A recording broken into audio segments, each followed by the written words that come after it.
This meeting order is our Ware County Board of Commission work session.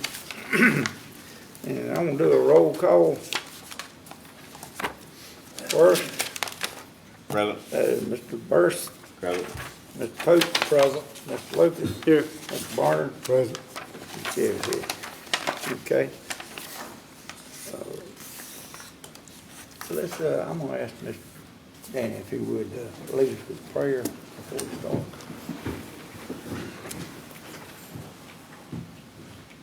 Let's pray. God and our Father in heaven, we thank you so much for the day. We pray, Father, that as the commissioners have come together today to conduct the business of the county, that you would be with them. Be sure they recognize that all authority comes from you.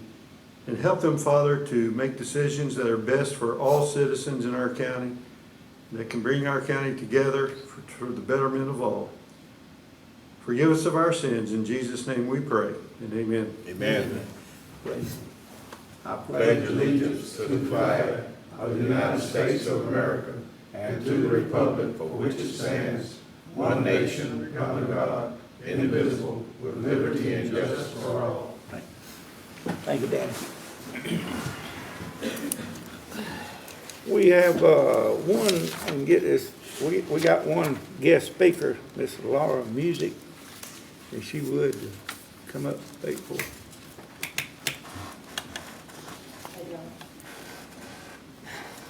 Laura Music, Fillmore Church Road, Millwood. I came here today because I know tomorrow the new boat ramp that was proposed here, I guess a year or two back, that they're supposed to start working on it. We own the land on all four sides of the bridges down there. And the problem is, it's not the fishermen. We've always tried to allow it to stay open and not cable that side off because it wouldn't be fair. We just feel like it's not, not right to keep that privilege from anglers and, people that enjoy boating and all. Problem being is we don't have that anymore. I mean, that's not the sole, that's not your only visitors. That's not the primary visitors. What we've got is people coming in from Nichols, Coffee County.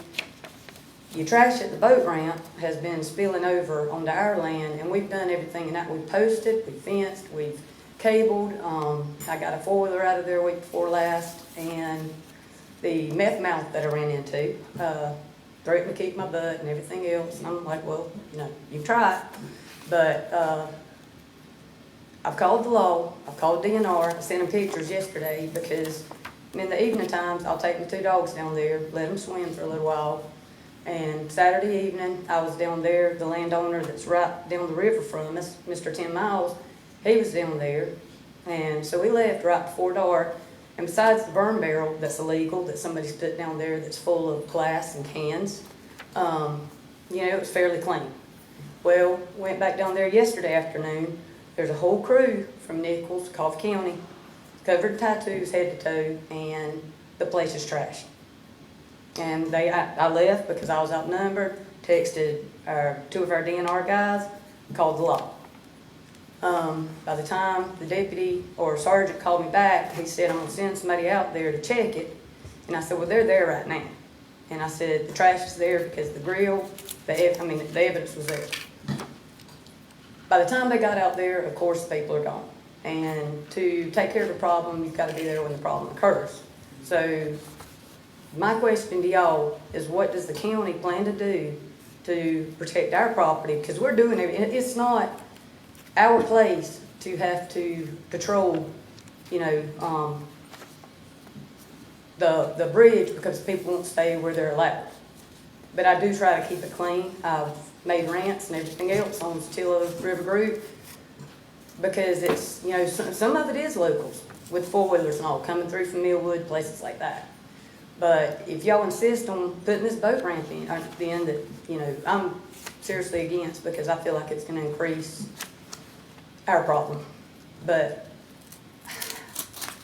why wouldn't we make it a paying boat ramp and donate the money to keep the Satillo River clean? You cannot go, I like to kayak, and you can't go probably an eighth of a mile on the river when the water's right that you don't run into a full tree across the river. So they're spending a whole lot of money to go an eighth of a mile this way and an eighth of a mile this way. So, I just wanted to ask the commission, what do y'all plan to do to help us? And I've asked them, I've talked with DNR this morning about signage, fencing, you know, because I said, we have done and done. And they come to the boat ramp, unload their four-wheelers, unload their trash, and then I said, then they go down river and get on our property and trash our property. So how do y'all propose, controlling that problem? Okay. I don't know that, Laura. I really, I wasn't, DNR put that thing in. They are. Whenever the process started, the DNR came to us wanting to redo the boat ramp. I think the county agreed to send the work detail down there to keep it clean, and the sheriff's department's gonna agree to patrol it. They've agreed several times, several years in the past. You know, I know a guy was picked up with warrants down there a couple weeks ago. I ran into somebody on foot, once again tattooed head to toe, told him he could either listen to me or I could call the law and the law could tell him. He didn't want any part of the law. Yeah. I figured he was probably same situation, you know. Okay. On foot, fixing to strike out up through our property. So I just wanted to ask, because we have asked and asked and asked in the past that the law, DNR, and Mark and Jason are really good about, you know, when we call them, coming down there. We've actually got an affidavit right now, and the way it was explained to me was, you know, Daddy said he would sign it, and we gotta have it notarized, but if anybody's caught off that right of way on our property, I think they get one warning, first time trespassing. Next time, they can take them to jail. Right. And we hate to be like that, but, you know, this is something that it kind of means a lot to me, because I've raised my kids, taking them. We actually go up through the woods, so we don't have to deal with the people at the river most of the time. But I've raised them, taking them down there, and if we don't clean up and take care of what we got, every bend you go around, there'll be trash painted up. And so, Okay. Laura, is there a certain time of the week it's bad? So Weekends it's or awful all on of the week? Sunday afternoon and Saturdays a lot of Saturday, times. Sunday. But whoever the people were yesterday that gave me such a hard time, when I left there about dark, Saturday evening, there was nobody down there. There was one truck, and I don't know, I think that guy rode off somebody. No tents, no anything. They had the tents, the grills, and obviously the trash was theirs, but they denied it. Okay. And all started kind of ganging up, so I took the dogs and. I'll get with the sheriff on that and see if they can start doing periodic patrols through there. I mean, we'd appreciate it. Once that affidavit's signed though, you know, anybody, they step over that tree line. But our woods along the river there, it looks like a septic tank, Okay. so. Let us talk with the sheriff on it Yeah, and see sure what Scott will. can get going, and we'll let you know what we can do about it. Thank y'all for your time. Thanks, Mark. Thank you. Thank you. Okay, and we got a presentation. Well, Carlos Nelson, election superintendent's got a couple of things he wanted to mention, I believe. Carla? Yeah. Okay, come on up, Carla. Got another- Chairman, Commissioners, sorry, I'm not on the agenda. I just wanted to update you and the viewing audience about the notices that's going out, that's going out over the past couple weeks. It's time for the state to start cleaning up the voter rolls, and they have two different lists. They have a no-contact list. That's people that's registered with, they have returned mail or certain items that we haven't had any contact with. Those notices went out on end of last week. If residents get that notice, they have about 40 days to get back with us to update their information, to make contact with us, and they would be moved, if they do not contact us, they would be moved to the inactive list. If they contact us, they will stay on the active list and be active for the upcoming elections. The other list that the state sends out is what they call no general election list. Those are voters that haven't voted in the last two general elections, basically 5 years. And so this list goes out from the state. It's about 750 on this list. And so if they get this list, again, they have 40 days to contact us. If we do not hear back from them, it's a clock that's in the system. in 40 days, the 41st day, they will be council voters. Now, that won't prevent either this resident, whatever, to contact us and to re-register if they are put in a, council status or inactive. They just have to just become current. So I want to make sure people understand what's what's going out. This is mandated by law. The state does this periodically. I think, if I recall, every couple of years. And so this is something that comes from the Secretary of State's office, and we are, each county addresses this and handles this in accordance to the law. So just wanted let the community know that if you're on that list, if you get a notice, please contact us, come up to the office and update your information so you can stay on the list. If not, you will be put on inactive or either council status. If you miss 2 elections, is that right? Well, one is the no general election for 2 general elections, Yeah. which basically is 5 years. Not presidential elections, but just general elections. And the other one, just no contact. These are whenever they get their voter cards, and we mail them out. If it comes back like unreturned and things like that, that means they'd be moved to a kind of like a no contact status, because that means they may not be active. If the post office, has to deliver, return the mail back to us. Of course, I know this all of a sudden seemed like a lot of publicity about purging the voters' rolls, but this isn't something that just started. This has been the state requirement for years, right? That's correct, yeah. It's not something that somebody just started to try to get rid of voters. No, that's correct, because if we don't purge, we're gonna have 1 million people, in Ware County that's on the road, so you have to purge. And I understand that if you're not voting, or if you're not active, you just need to stay active. And being active could be a lot of different ways. Right. You can sign a petition, a recall petition. Any contact with the election office will keep you active, whether you vote or not. You're still active, okay? And these are people that pretty much, most of them, we haven't had any contact at all with in the last few years.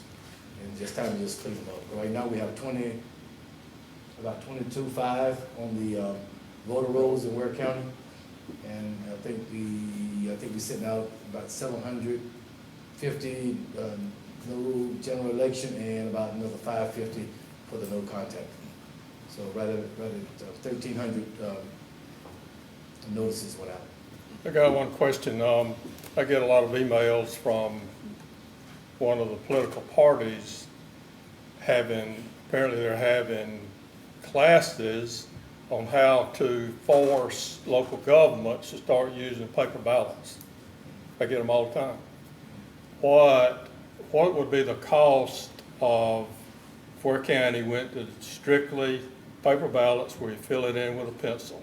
There's got to be a greater cost, and how long? I know you can't count a bunch of ballots all in 2 or 3 hours.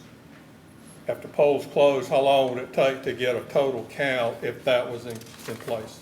I'm just curious. Okay, well, first let me say that state law doesn't allow counties to have 100% paper ballot elections. So that's a state requirement. That's a state requirement. Okay. And so, educating people, I guess, to storm the courthouses or election offices, there's nothing we can do, first and foremost. Secondly, I was working up some numbers, because that's the first thing that popped in my mind. What would it cost, how much time it would take? Right. A minimal amount, if you had to calculate the number of poll workers that it would take after the election, the time it would take during the election for people to get their ballots and do it by pencil paper and all that, by extra ballots, because we have to buy at least 2 ballots per voter. We have to have on standby. So we're talking about purchasing 40,000 ballots instead of 3,000. I estimated it to be a low number, about 70,000 per election. 70,000? Additional. Yeah. And mainly because after the election, I think you summed it up, you can't start counting the votes until after the election. Right. Okay. And so once everything finishes on that Tuesday night, You have to have ballot teams, you know, you have to have at least 2 people per team, you know, to actually take your time to go down and to tally each one of the ballots. We estimated it'd be about 2 weeks after the election by the time. 2 weeks to get the results of an election, just Ware County. And probably be longer than that if we had a big, like a primary election with all the different constitutional officers. When you got 15 constitutional officers maybe contested, each one of the races have to be counted separately.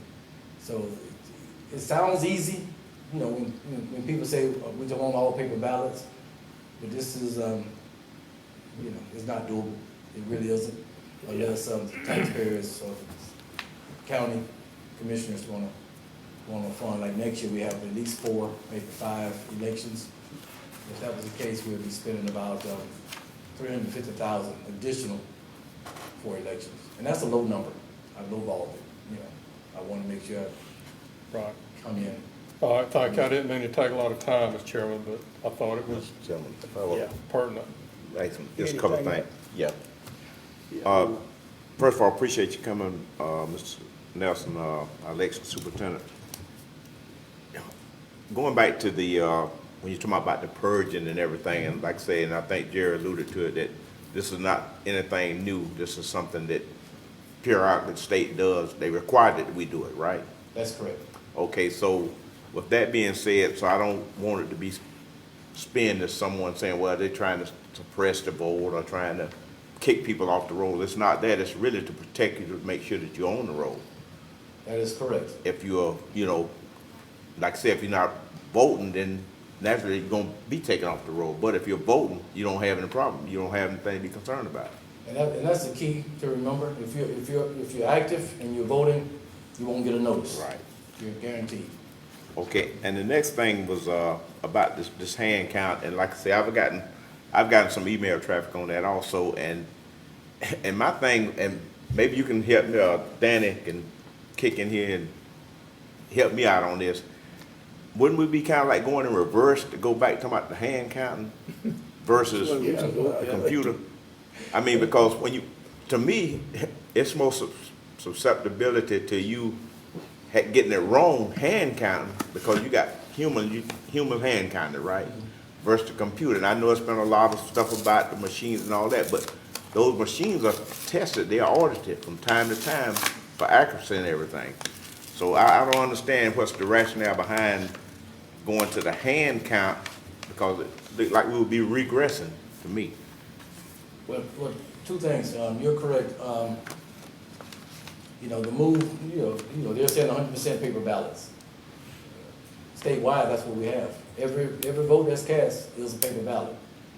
Whether people agree with what they consider the QR code and the ballots, it's still a paper ballot. So when we do an audit at the end of the election, and we do an audit after every election, after every statewide election, we actually look at, you know, what's listed. We don't look at the QR code. The QR code is what the machine, how the machine reads it.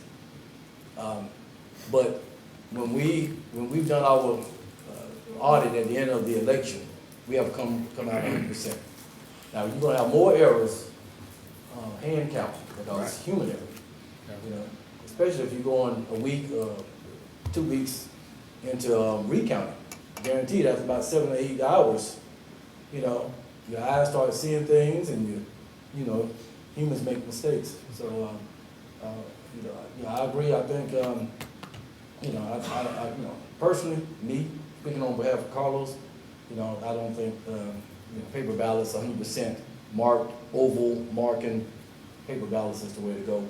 I just think that takes us back, and then we'll have more errors and more more days to count. We won't get results by 10 o'clock on election night. We may get it by the end of the month. Probably the best thing to do is let go and let God. He'll handle all that. You know, just go vote. He'll be determined. It'll turn out right. Chairman, I'd just like to say, and this is, I guess, the way the offices run now, everything is going well. We got a fine board over there. We got Mr. Bartlett as the chairperson, and one of the things that stood out that he said most of all, whenever I went I think it might have been the first meeting where he chaired, was that, hey, we got this book here, we follow the law. The election board doesn't set policy. The election board has policies to go by, and the state sends that mandate down. So as long as you complying and doing what the state is saying, we won't be any problem. But when you deviate from that, that's where you start getting in trouble. That's when we get y'all in trouble and the attorney will have to bail us out. Yeah.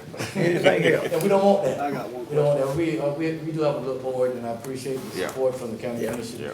And, It's working everybody good. in Ware County. Yes, It's working good. yes. I got one question, Mr. Carlos. Thank you for coming up here and sharing your information with us. We appreciate you. Love the job you're doing. If this decision was made, that would have to come from the General Assembly, correct? That's correct. That's what it's. All right. Thank you. Is that all? Thank you, Carlos. Okay, we got Billy Carter, Ware County Board of Assessors Sales Ratio Study.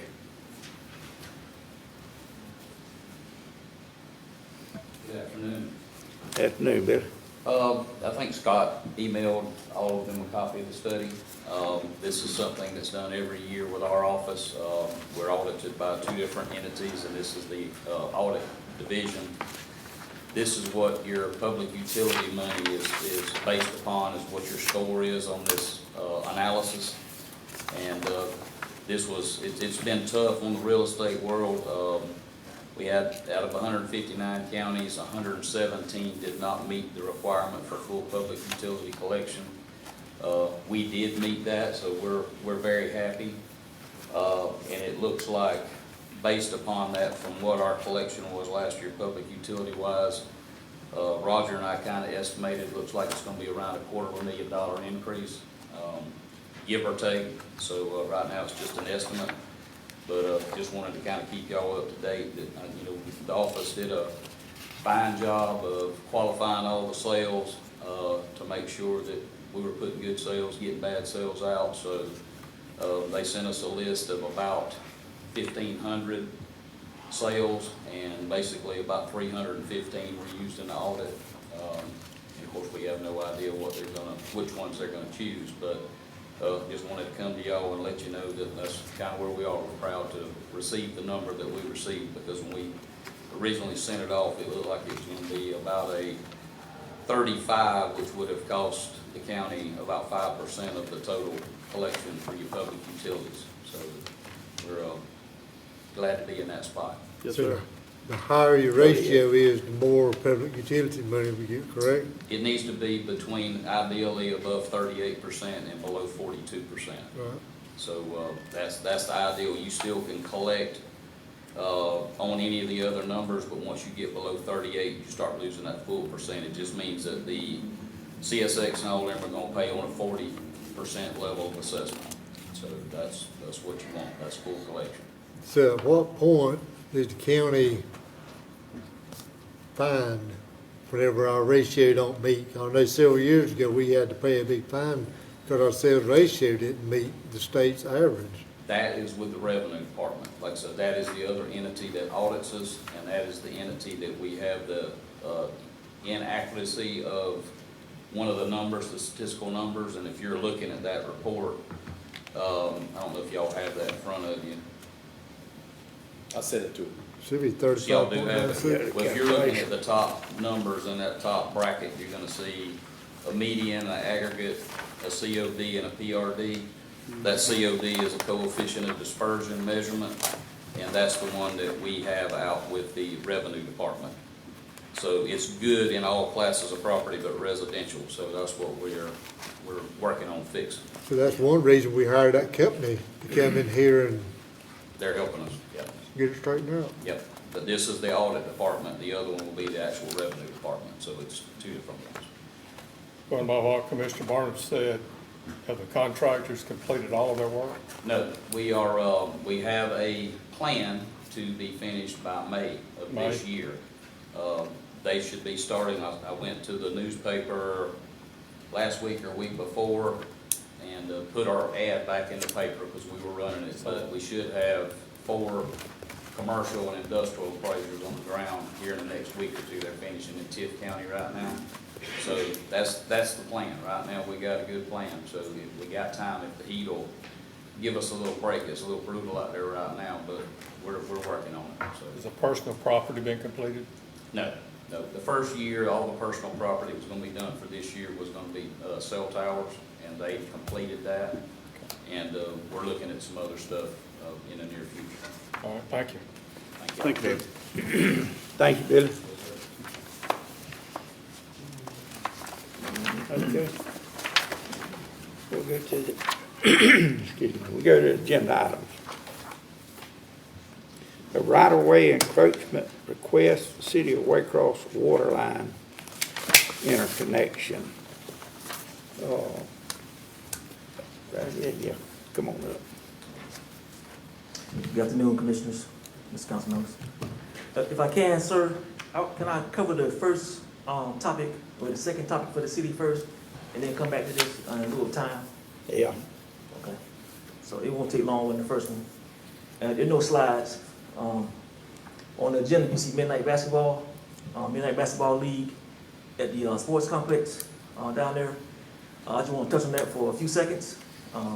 Had a COVID scare in my office and back home. Some people masks on because just never know. Since I've been here, I've been trying to find ways as a city manager to better fill the space and time of the general population of our citizens. Over the last 3 months, we've had 7 shootings, all young people. More than 7, but we've had 7 strictly young people under the age of 15. I've done multiple town halls, citizen sessions with the commissioners and the mayor. Also walking talks with the citizens, asking them as far as feedback, what could we do better to kind of prevent all this violence. And although 7 shooters might seem like a small number, it affects a lot of people in those neighborhoods, in those areas. So I can't hardly understand you. Would you Okay. remove it for me, please? I don't want to get nobody infected. That's all right. Yeah. We're So, not real close. I'll start over. I'm here to discuss Midnight Basketball League down at the sports complex. I forgot the name of the center. And I'm making this request based off several factors.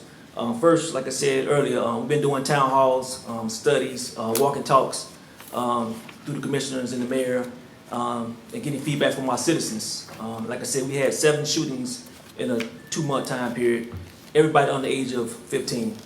Additionally, I go to the county juvenile system every week. And over there, I talk to the parents and the relatives of those young people in chains, once again, 15 and under, and ask them what can we do better to prevent them from getting to this point.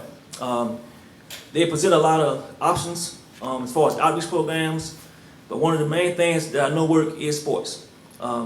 I know we have a sports program, but for whatever reason, a lot of people don't gravitate to the sports program, the citizens I'm trying to touch. So I asked them why, different feedback from that. After gathering data and kind of looking at other cities, our parent city, sister city is Columbus, Georgia, and they run a basketball program, midnight basketball program. I ran these sports programs in the Army at the highest level for 10 years, so I got my data from there as well. Those programs were conducted after work from 8 to 10, 8 to 12, cut down crime by 33%. So that's a big cut down once you give those citizens, or you fill that space for those young people, so they're not on the streets or doing whatever. So I'm asking right now to use the sports complex. The city will take full liability. We have police presence. It's not about just playing basketball. There'll be resume building. There'll be other requirements for those individuals wishing to play. They won't just come over there and shoot basketball. There'll be classes associated with all those things. Right now, it's too late in the year to run a season, a total season, but it is a good opportunity for me to run a pilot of 2 weekends, starting in late August, early September, to make sure the program will run as we see. So today I'm coming before the commission to kind of get that authorization to use it. Like I said, the city will assume all responsibility. We'll do the manpower, we'll do the police force, we'll do the presence, and we're running the program totally, if need be. But it is not just for the city, it's for the city and county residents who would like to play. Because I think the gun violence and all those things touch everybody. And I apologize for any question. Okay. Y'all got any questions on that? Yep. Appreciate you coming, Mr. Rayford, I believe it. Yes, sir. Okay, what age group are you talking about here?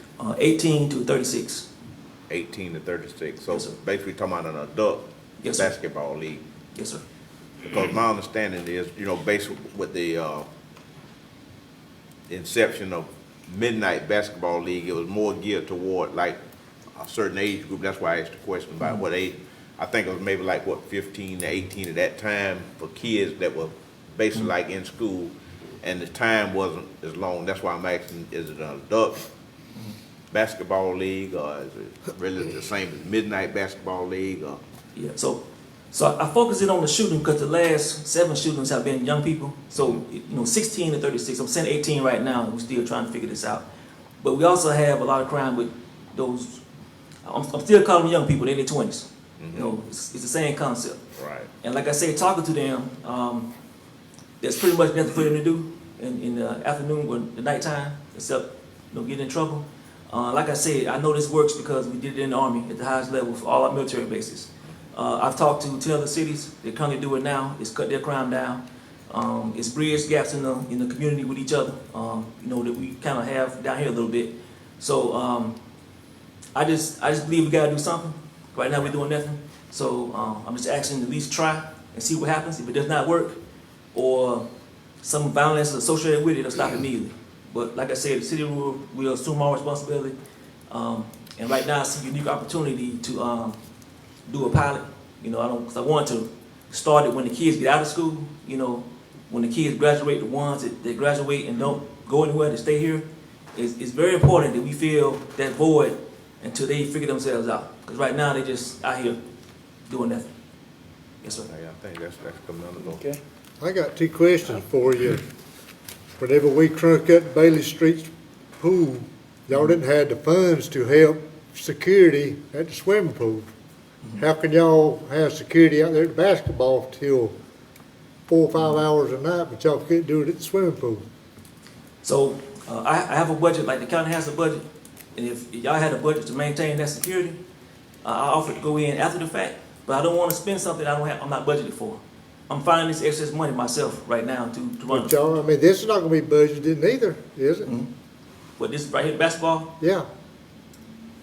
it's gonna be budgeted out of my budget. Like the county has a budget to maintain the police presence at the swimming pool. That's what I'm saying. So if that's another whole conversation. We can have that discussion of who maintains the swimming pool. But as far as rec, I'm not budgeted for rec stuff like that. I don't mind taking it on if need be, but that'd be a future conversation, sir.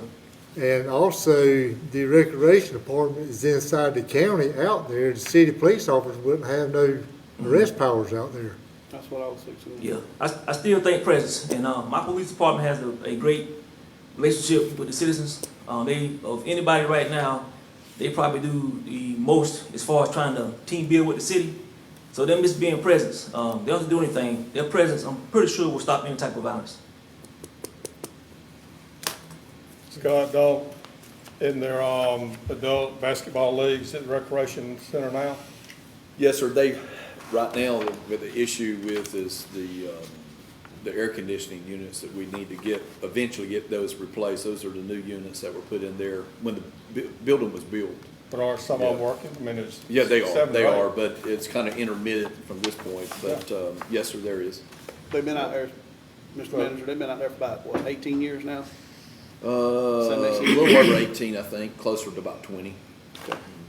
How often is this thing gonna happen? Twice a week? Or No, just once? two weekends. Right now, there's 2 weekends, but like I said, in the 2 future, weekends out of the month? yes, sir. Okay. Well, right now, I think is. How many hours? At night? Depending on the 12. number of teams, we'll be looking at the number of hours. I mean, it could be 8 to 10 if you only have like 4 teams. It could be 8 to 12 if you had 16. It depends on the number of citizens wanting to participate. Mr. Chairman, I think Mr. Lucas had something. Duke, Yes, if I'm understanding you correctly, you're gonna have one weekend in September and then one weekend in October. Or Yes. one, excuse me, one weekend in August, one weekend in September. Mhm. And it's gonna be a pilot program, hopefully to start up full season next year. Yes. Is that correct? Yes, sir. And the next statement I'm gonna make is, and this is just old wise tales, the way my parents raised me, idle mind's the devil's playground. Yes. And I totally agree with your statement, what you said. We gotta give these kids something to do. I policed that street. I policed it with Commissioner Burst's son. I policed it with Steve. And we all know well that kids, when they don't have something focused, if there's not something set aside, for lack of better words, for them to do, then they're gonna caveat on other things. And that's where my parents always got that saying from, idle mind's devil's playground. So we gotta keep them focused, especially those after they graduate high school and they stay home, you know, instead of going off and doing something. Seen it too many times. Too much talent come out of Ware County, stays in Ware County. Mr. Chairman. Scott, I want to make sure I understand. Did you say we already have adult league? Well, during the summer, Yeah. only during the summer, but with the air conditioning units, not being total 100%, it was on and off, so that's only during the summer. If the demand is there for the leagues, then they can have it whenever. Yep. But if the air conditioners don't work for the recreation leagues. Right. They're not gonna start working with a magic wand for this. That's right? correct. So- Especially during the summer months.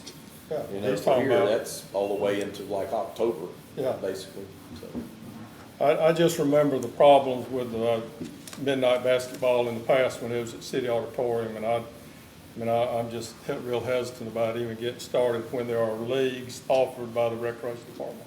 So, understood all. I would ask that question too, why they don't play in the adult leagues, because they don't play in those leagues. I get it now because of the air conditioning, but they don't really participate in that league either. So maybe, if anything, change that to afternoon, because it is too hot to play in there. We only have one gym in the county and a lot of people play basketball. That's the other issue. A lot of people play basketball. That's the easiest way to touch some of these, like say, citizens, young people who are doing the wrong thing. So I'm just coming to you with a possible solution. It's just all it is. If we don't want to do it, that's fine. We'll work around and figure out another way. I just want to do something to put in this space with these kids. Now, I hit the graduation time period because it was a severe spike as soon as they graduated. Severe spike. So, and like I said, it ain't just a city-county thing. Everybody's affected by the gun violence, the gang violence, and all these factors. And like I say, we don't seem to be doing anything, me included, so I'm not throwing stones at anybody. I just want to do something to fix the problem. I would think, especially since you mentioned it's just like a pilot program, you just want to just test the waters, I guess, for lack of a better term. And the rec directors back there, and I'm pretty sure that that's something that if this commission decides they're gonna do that y'all could work that out as far as the timing and all that, because there are gonna be some costs as far as staff time and things of that nature. And like I say, on the security end, I guess that's something, but I think as far as just a pilot program, just to see, because like I say, you got to start somewhere. And the air conditioning thing, I didn't know anything about that, so I would think it might be something that at least we could try just to start. But again, I think we need to just work out all those logistics right there. Yes. Understood, Commissioner. All right. We'll share it over. Do y'all have a copy of the, did y'all get a copy? Please, sir. You have a copy of that?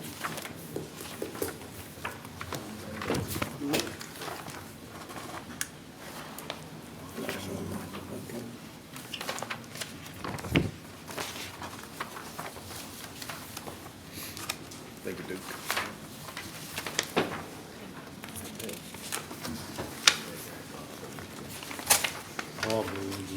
Okay, Jim, this is another request. It's not necessarily an issue, but I would call it helping us, assisting us with capability. I'm sure you're well aware of our water systems are kind of outdated and old. What I'm trying to do now, and I'll let my engineer come talk to the actual X and O's of the situation, is better serve our citizens by kind of increasing our capacity and redundancy with our waterworks. Like I said, our systems are old. I'm trying to figure out a way to maximize capabilities with the growth that you all know is coming towards Ware County, definitely in Industrial Park. So that's the driving factor behind this. Also to give us redundancy in case something happens to our wells, our water systems, even your systems that are not connected to ours. We're just trying to figure out a better way to prepare for this expansion and better meet the demands of our citizens. So that's kind of the preface of what we're requesting right now as far as this water line. I'm going to bring Mr. Trey Gavin up to kind of talk on the X's and O's. Okay. Good afternoon. Good afternoon. Like Mr. Rafer said, my name is Trey Gavin. I'm actually a consultant, but I serve as the city engineer for the city of Waycross and work all over the southeast of the state over many years. This particular project is one, like Mr. Rafer mentioned, resilience and redundancy have become the big catchphrases in our business, and resiliency from the potential for having systems that would be able to provide support during a terroristic attack from many moons ago. This became a catchphrase with 9/11. With redundancy, obviously, we're looking to be able to protect the water systems on both sides. This particular solution is to run a transmission main, and I say that not a distribution main where we're going to have services that are tying off of this. We actually don't have the service area between where we're tying in on this, what I call the city side, and on the industrial park side. We are actually proposing to put a pumping system in and a pipeline to be able to quickly deliver water from one system to the other. So just a bit of background. These systems are not connected and are divided pretty well by the city limits roughly, and then pretty well the limits of the industrial park. Two very separate systems, separate on their source permitting as far as well and water supply, also separate on the storage and separate on the water line systems, or two completely separate systems, quite a bit a ways away from each other. The concept is to tie these two systems together with a pipeline, the cheapest pipe, the most reliable route, the easiest route. All of these things have been studied, and from that perspective, we would be able to equal the average daily flow for each of those systems coming from either direction. So currently the industrial system is only using around 500,000 gallons a day, 0.55 I think million gallons per day. The downtown system uses around roughly 2 to 2.5 million gallons per day. With the new system that we're proposing, we would be able to move water 3 million gallons a day from the industrial park to the city system in any need for emergency or redundancy, and also be able to move 1 million gallons per day from the city system to the industrial park to supplement usage, to get us through a peak time, to help fight a fire, or should a well or a tank system drop out of service, we would have that redundancy to be able to move water back and forth.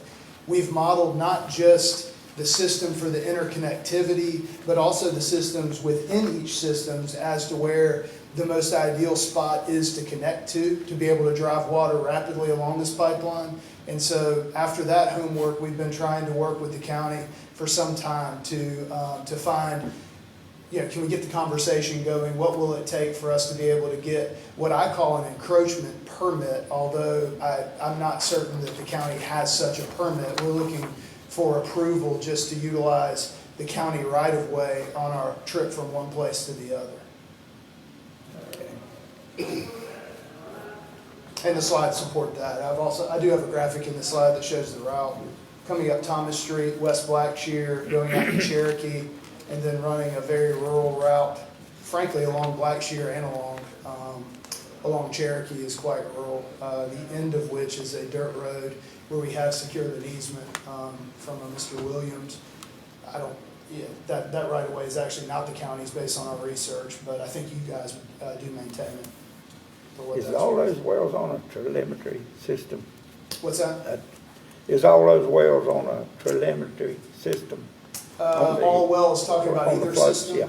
Those wells are running off of a telemetry system, and they're only watching the tanks that are local to them currently. Okay. Will this tie it all together? This will tie all that together, but this system more than likely is going to be simply just exercising it. It's there for redundancy, meaning having all our eggs in one basket in each of those systems is the threat. Now what we're trying to do is have redundancy, but we don't see an immediate use other than exercising. So more than likely we'll run this for an hour a day, moving water one direction and then turn around and move it the other just to keep the water fresh.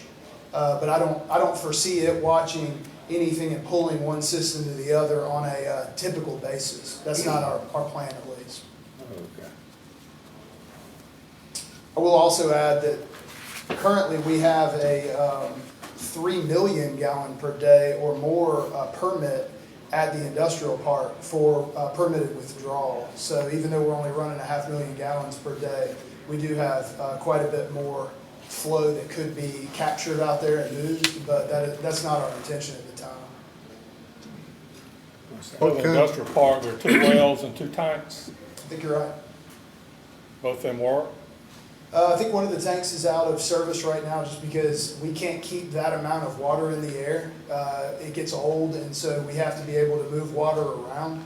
And why those tanks were built, I have to guess that at some point somebody thought a lot of need was coming out of that area. With some of the new industrial talk, hopefully someone will fulfill that need. This does give us the opportunity to bring another tank on service because we can move water even to the city if that were the long-term thought process. But to date, we can't keep that much water up in the air, and it gets old, and then we can't meet our chlorine residuals. So they've taken a tank out of service, but both wells recently are in service, except that we lost one the other day. So this meeting was well timed as far as our concerns for keeping both systems operating properly. Trey, have you saw this alternate route that they? I did not know anything about it. You didn't know anything about it? No, sir. Okay. Gene, There's Mr. Jean. Somebody brought up an alternate route here, but I Gene. think your reason is for the pressure, right? Where you're going off the tank. Well, yeah, I didn't propose alternates, but that's certainly up for discussion. My route was selected off of 15 different criteria. Okay, if you would, that's should be right there. I don't know if you probably need to see that. I don't, where'd that come from? I think Gene, you could. That alternate. Gene and Brandon Who did came up that? with this. Where county engineers put that together. Yeah, I can go ahead and tell you that we can't connect to an 8-inch water line. If that's Okay, that's what I was thinking Yeah, of. no chance Okay. there. So, now that's not to say that a tie-in couldn't be made closer to town, which just increases the route. And I have not modeled that particular case, but definitely not an 8-inch. We are Okay. barely getting by with the 3-in-1, which I think is important. We're barely getting by on 12-inch water main. Frankly, it's a little tight. on that. Okay. But no, any feedback that we can get from your commission or engineers, we're more than welcome to study Okay. with you guys. I got a question for you, Trey. Yes. Out there around the college, say within the next 10 years, that place is probably gonna bust wide open as far as retail business. Wouldn't it cost probably about the same thing as putting in new water lines it would to put in another tank and well out there by the college somewhere? To eliminate that problem? Give y'all more water in town? It doesn't alleviate the supply problem, and it doesn't tie the systems together. So are you proposing that we would tie that? That's right now serviced off the city system. So there could be looping that back into it, but colleges aren't a major user for. Well, I'm not talking about college, I'm just using the college area. How far as retail that's gonna be coming out there in the next, say, 10 years, motels and stuff like that. Y'all gonna need more water pressure out there, just like me, y'all be wanting to put another well and a tank out there somewhere. I do think the city's looking at drilling more wells in addition to this idea. This idea is kind of a concern over redundancy as much as anything right now for the industrial park as well as otherwise. So more wells will definitely get us there, but we see this redundancy project as the most critical need. I mean, you're gonna be going right through a residential area with that water line all the way from Cherokee Avenue, all the way in front of the high school, junior high, all the way down West Blackshear Avenue, then go up under State Street. I mean, you got residential area all the way through there.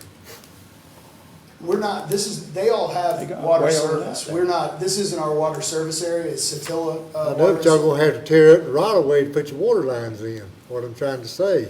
just like y'all want to go the alternate route and figure out a way to tie into that 8-inch out there by off of Carswell Avenue. He Instead don't of wanna tearing tie that into place. 8-inch, he said. He can't. Yeah, 8-inch too small. Too small, they said. He's the engineer. Gene has something to say, Gene got Mr. his hand Chairman. up back there, Mr. Chairman. Gene? Just wanted to mention that there is a 8-inch water main and a 10-inch water main there. And that may not be ideal for how much water you want to push. But, if it comes down to the commission approving this, I just wondered if, could you run a water model, because I know you have the software, to see what the result would be from swapping sites, see how much it would decrease your ability to move water. And then if so, could you go ahead and model all the way to the 12-inch line in Carswell Avenue at Clinton Street? Yeah, we'll have to run the model for the full system, so.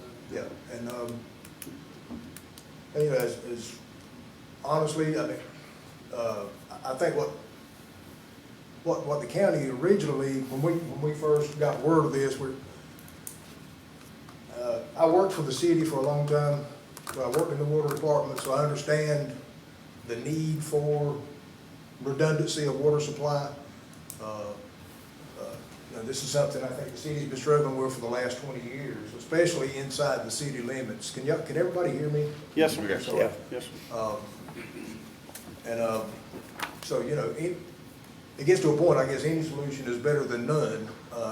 The first question that came to mind was, would the city be willing to try to drill another well? I know we did that once, it didn't work out very well. Spent a lot of money, weren't able to use the well.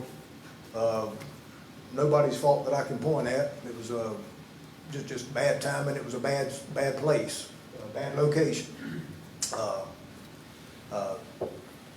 As far as the industrial park, it's in a pretty good place. Did I hear you say we lost a tank in the industrial park? Yeah, we lost a well just recently due to a pump malfunction, but it's been repaired since then. Oh, okay. So the well will be back up and running. I believe it already is. It was just I'm just saying, these are the hiccups that happen. Yeah, and we did, the industrial park, I also see the other side of this, permitted for 3 million gallons a day. We're pumping 500,000, say. And a lot of that happened, does anybody remember the Claxton poultry discussion? Yes. 20-something years ago. That's why the wells were upgraded. And we pretty much doubled the pumping capacity of those wells in anticipation of somebody using 2 million gallons of water a day, and it just never came to be. So that being said, if we had to pick a route, and the commission were to approve laying the water main, there are some things we might need to talk through. Might be a good thing for us to get together, maybe sit down and look at some options and hammer some things out. The first thing we saw was there were a lot of road cuts. We didn't want our roadways cut for something that didn't benefit the average county taxpayer. There are more road cuts on the proposed route or the alternate The The proposed route. route? Well, we're doing Jack and Ward. Yeah, and from what I read, I think you guys worked out some of the road cut stuff. All of them except for one. Yeah. But it does get awful crowded up there. There's a lot of, and it's not so much a rural area for me, but for once you get to about Gorman Road coming from Industrial Boulevard, things start getting a little busier. We're going by the middle school, a lot of traffic there. Once we get up to West Blackshear, you got some businesses up there. You got the concrete plant, you got Carter Electric, 2 or 3 others there. Trucking company. And then border across the highway. I just thought it might work out better for the city to have a second option if it's something we get together and hammer out details on. The last thing I wanted to mention was there was some concern about a new water main laying adjacent to an existing Satilla Water and Sewer Authority main, and the operational problems that may lead to long term. If one of them springs a leak, how you gonna figure out which one's leaking? Yeah, we Until you don't dig want both 2 of them. guys pointing at each other while we're fielding calls and the county roads are washing out. That's the kind of thing we were concerned about, and how can we best manage that. I don't know if it's possible to never have them side by side, but to minimize that a little bit if possible. And just some handful of details we probably need to work out. We'd be willing to talk about it, and it's at the commission's pleasure, and Yeah. Mr. Chairman.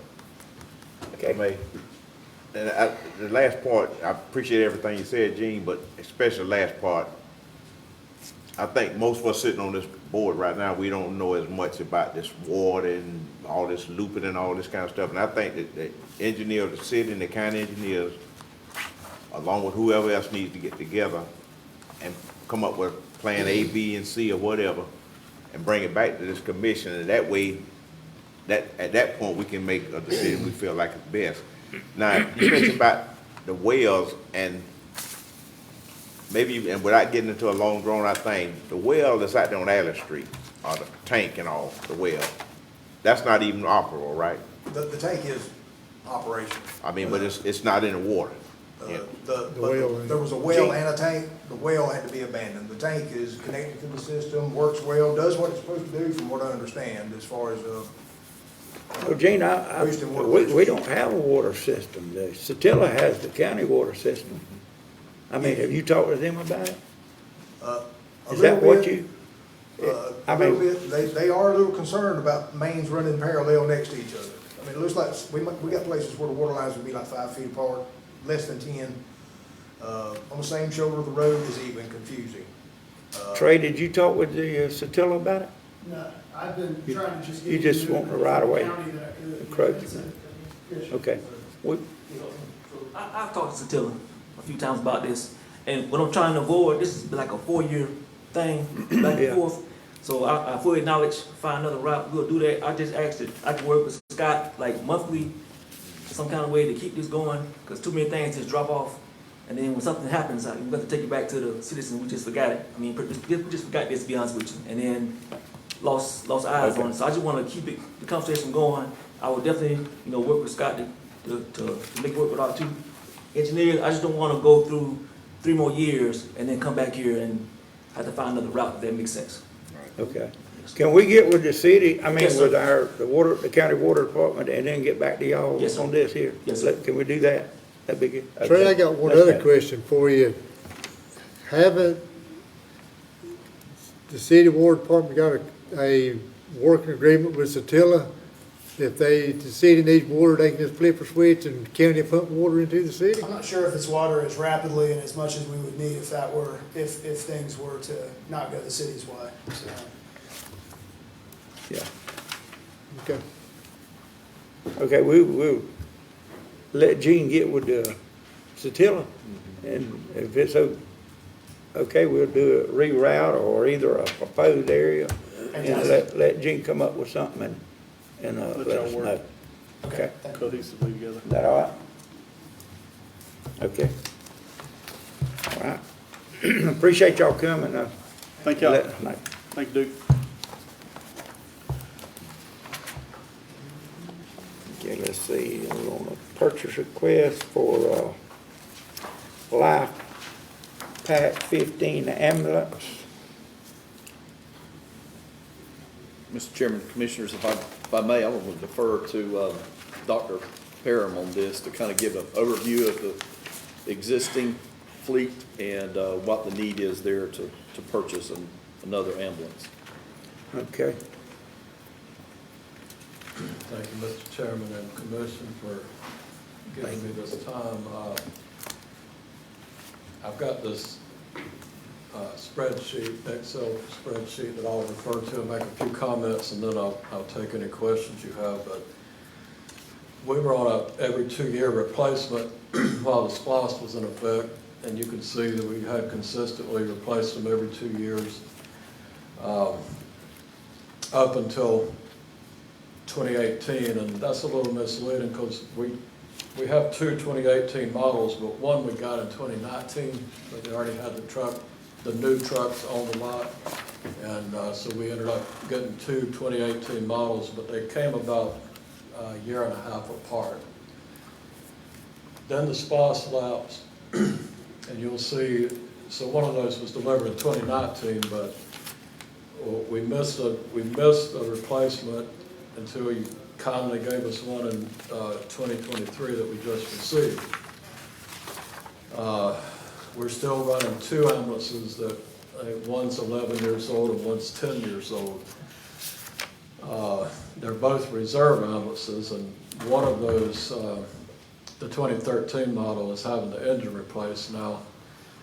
But we're quickly getting behind in the ambulances because of the spots having lapsed, and I'm trying to catch it up. I think one will catch us up and put us back on this 2-year replacement, which is necessary for the amount of mileage and wear and tear we put on them. One could argue that we're 2 behind, but I think with just receiving the one we got, we'll be pretty much caught up going into the future. Now, this is a 15-month delivery, so this ambulance will not come, should you approve it, it won't come until probably 2025 or very late 2024. And nor does it have to be paid now, but the building time and chassis acquisition time is so long that I've got to bring this proposal to you to try to get this ambulance here in the next year and a half. And sometimes I can't imagine going that 15 months without having it, but to properly plan and get them in the pipeline, that's what brings me here today. Okay. What's the total cost? The total cost, $341,708. But that's completely That's ready to put on the road and use. Yes, sir, and all the major equipment. The actual ambulance alone costs $273,718. Yeah. Which is up considerably from the one we just ordered. I mean, it was $166,000, that was about a year and a half ago, so it's just insane the way these prices are inflating. I don't suspect it'll get any better anytime soon, but we can always hope. Dr. Perry, can any of this equipment from some of the others be used in the new one if it was purchased? To try to keep the We're cost right down? up on the hill, so, you know, those pro-load systems, we got one more installed, and we'll start to be able to use those again. We just have to get a floor plate, which is a couple $1,000 versus 30 or whatever that is. Everything else, we can't, it's in use, you know, and we've got one Life Pack 15 even that's about to become obsolete. They phase them out about every 8 to 10 years. But there could come a point in the future that we can not have to order everything with each ambulance, but to keep this stuff up and to keep it properly serviced, yeah, it's pretty necessary, believe it or not. And I would be up here every month or two if I didn't try to get the whole package approved every couple of years. This is the standard package that we order all the time, other than whatever updates might be available. That's right. It's a complete clone of the other ambulances we have, and it has all the specs on here. And they give good service, right, don't they? Excellent service. That's why I prefer this company. They're in Georgia, and they not only send us parts, but they'll stay on the phone with the shop for hours if necessary, and they'll even come down and pick it up, take it back up if they need to, the services. It's been a great company, and it's the only ambulance builder in Georgia. But they're small, and they're really good. Right. Okay. Thank you. Hometown service. God, you say we can go ahead, and it takes about 2 years to get them, we know that, so. Yes, sir. We order We got another one in May now. and we bought it in 19, correct? Right. Yeah, so. We waited a year and a half on that. Right, Or- yes, or, sir. Yeah, a little over a year and a Yeah. half. If we go ahead and order it now, then You're looking you're probably looking at at 2 least years. a year and a half. You're gonna probably. Yes, sir. 2 years ago. They said 15 months, and we all know that can get further delayed, but at least 15 months. Okay. Is there any more questions on it? I think we need to move Did- forward with it because Carry it. it's I'm not carry getting it any over. cheaper. Yes, sir, I believe we need to carry it over. We can carry it over. I've only been on the commission now for about 20 months, and I thought we had ordered one since I've been on here. We have. We do, we Just just got have it money in to the look got at. it. Just got it last We week. just got it, sit at 23, 'Cause we ordered that then in, what, 2 years. 22? We ordered it in 22. January or February I mean, 22. I'm trying to think exactly, because we had to wait 14 months. 14, for that. 15 months, yeah. We just couldn't get the chassis, but it just got delivered in May. Right. And it's just the. And now we got another one that It's went so out. prolonged, yeah. Right. I mean, it seems a little odd to be asking for another, but yeah, we're looking at. Okay. How many, I say we just moved I over, want- carried over. I got a question for one of the commissioners today. How many calls do we typically get a month for service? We're up to about 840, which is really high. Now, I remember when 700 was high, you know, probably within the past 3 years, but then when COVID came, we did have up to 900 a month or two during that, but we're settling out at about mid-800s. Every month. We only do about 400 transports, but we have 840, 850 calls that we have to go out to, but not everyone's a transport. But, yeah, it just keeps spiraling up, or not spiraling, but it just keeps ever increasing. And with the new, I believe with the new influx of businesses we've got coming in, our growth, Yes, population is gonna grow, those kind of things are gonna grow. yes, sir, we need it. It's expensive, but we need it. It's a necessity. To provide the great service that you give us now by keeping us well equipped. Yes, sir. Our county's got a great EMS, and I thank you all for your support of it. We thank you for what you do, and everybody at EMS, all first responders, we thank all the time. They're working hard this time of year in these conditions. Yes, sir. Okay. Thank you all. Thank you. Thank you. Anything else? I don't think, anybody got anything else? How's your collections going? Not great. Please. Yeah, we've fallen off. I think we had 88,000 in July, which is down. We usually get 100,000, around 100,000, so, yeah, it's fallen off. And, I mean, one of the problems is that low transport rate that we have, because we can only bill for a transport, and we run double the calls of the transport, so we put the personnel out there and we're enduring the cost of fuel rise and everything else, but the transport rate is about 50%. And it necessarily so, because I mean, some people just don't need to go to the hospital to call for an ambulance. You know, they turn out not to be needing transport, so it's our biggest cost, because we have to staff for 850 calls, but then we only get about 400 transports out of it. Is your collection ratio kind of comparable with other counties? Yes, sir, it's good. Obviously, we have massive write-offs for these contractual agreements, but adjusted rate of collections is about 70%, and that's about as good as it gets.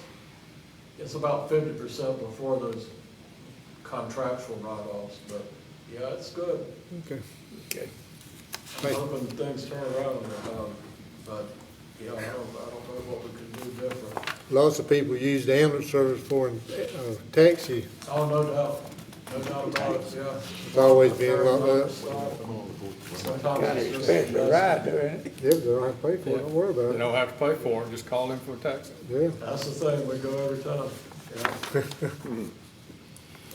thank you, Bill. We do use a lot more discretion on transport, so, but we have to go. Yeah. All right, Thank you all very Thank you, much. sir. Thank you.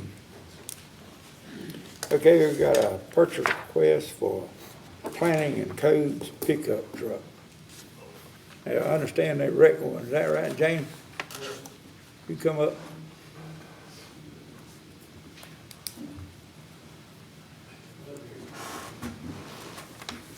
Yes, sir. One of our employees was involved in an automobile accident. Totaled the truck, and so we're requesting to replace it. Okay. I'm not sure all the details. I think Barry's got the details. Do we need a new truck?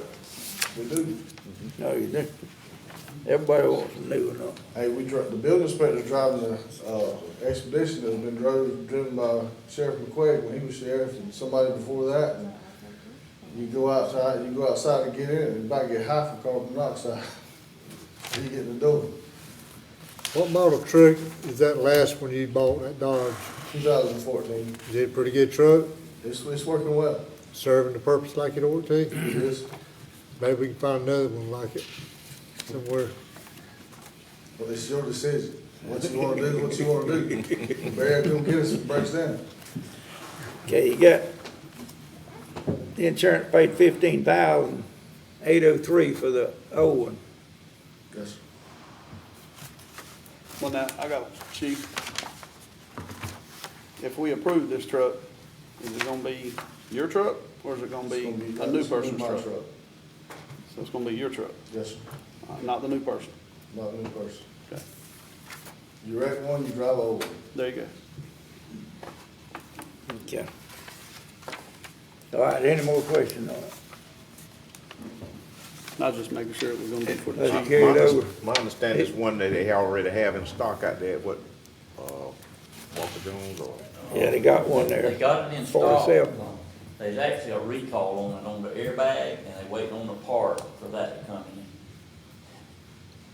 What I was told was they set on, when they build them, they set for, 6 or 8 months, and then by the time the dealer gets them, they've got 2 or 3 recalls on them.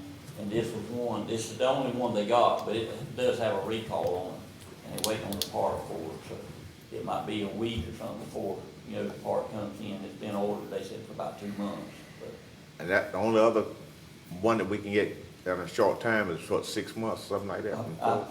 I found that one. I found one in Atlanta that's like 54,000. It's a Ford, but which is a silver color. But it's too late to order off the government contract, or the government contract through Ford. They cut it off, so it'll be a year before, if we order, it'll probably be 4 months before they will even take orders on a 24. And so you're probably looking at a year, 13, 14 months out before you can get them. So does any, like, the cars have any, like, maybe a 23 miles, some that's they haven't sold yet, or? Well, that's the one I found in Atlanta. A work truck is hard to find. You can find, they build them every day. It's really loaded out, but they $70,000 and $80,000. But anything from $50,000 to $60,000, it's hard to find them because they're not building a lot of them, like a work truck. Okay. And what used to cost $27,000 to $30,000 is $50,000 now, so $55,000. Okay. Like I say, I did find one in Atlanta that's, it's a Ford just like we got, but it's $54,900 something, I think. So that's, and we just been looking around trying to find something, and I actually found they got like a little government discount out at Walker Jones, and we found that ran out there, so.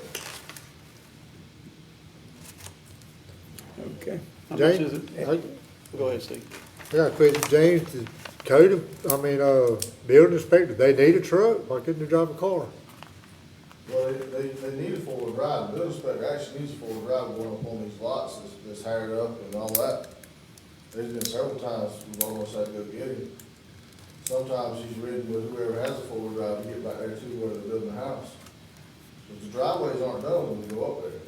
It's all hired up and it's muddy, if it's raining, it's muddy. And so when you got people, and it seems more and more people trying to build off the grid, they're not building on the highway a lot of times anymore, they're building back in the woods. So, Yeah, the last several subdivisions have been done that way. Hey, walk in there. Just go deep in There there. you go. There's no walking in there. Hey, walk in there. I walk a lot. I break down on the backside of the cornfield, I have to walk all the way to the house, sometimes 2 miles back to the house. Don't hurt me. Chief, I just wanted to make sure it was gonna be for you and not the, Okay. Any more? All right, let's carry it over. Appreciate it, James. thank you. Okay. We got the Pascal Road right-of-way acquisition and road improvement. Now, this, Mr. Chairman, do y'all want Brandon, to, he got that? Huh? Mr. Chairman. Yeah, one part of this is, additional right-of-way acquisition, and that might be, better served to speak about that in executive session. But other than that, the paving of the road or whatever else part of this agenda you might want to discuss. Say table it. okay, you wanna, on the Pascal Road right-of-way? Yes, sir. Yes, sir. Okay. All right, And let's then table if the it. commission wants to take action after executive session, you can do that afterward. Okay, Yes, sir. So right now, we just can move that to executive session and not table it, but just move to executive session. That's correct. Move it. Because Okay, from let's- hindsight, that's probably the best way to handle it. Right. Just make sure we do it the right way. okay, all right. Do we need to get that, okay, we can do that lien cancellation, Yes, sir. chip grant property, ain't gonna be much, okay. Do you wanna explain that to us, Scott, what that is? Or the law? Scott, I'm gonna defer to the You county go attorney. first. It's a legal Okay. matter. Jennifer, I you can't tell speak us for about that that. since I'm not an attorney. I did stay at Holiday Inn Express though.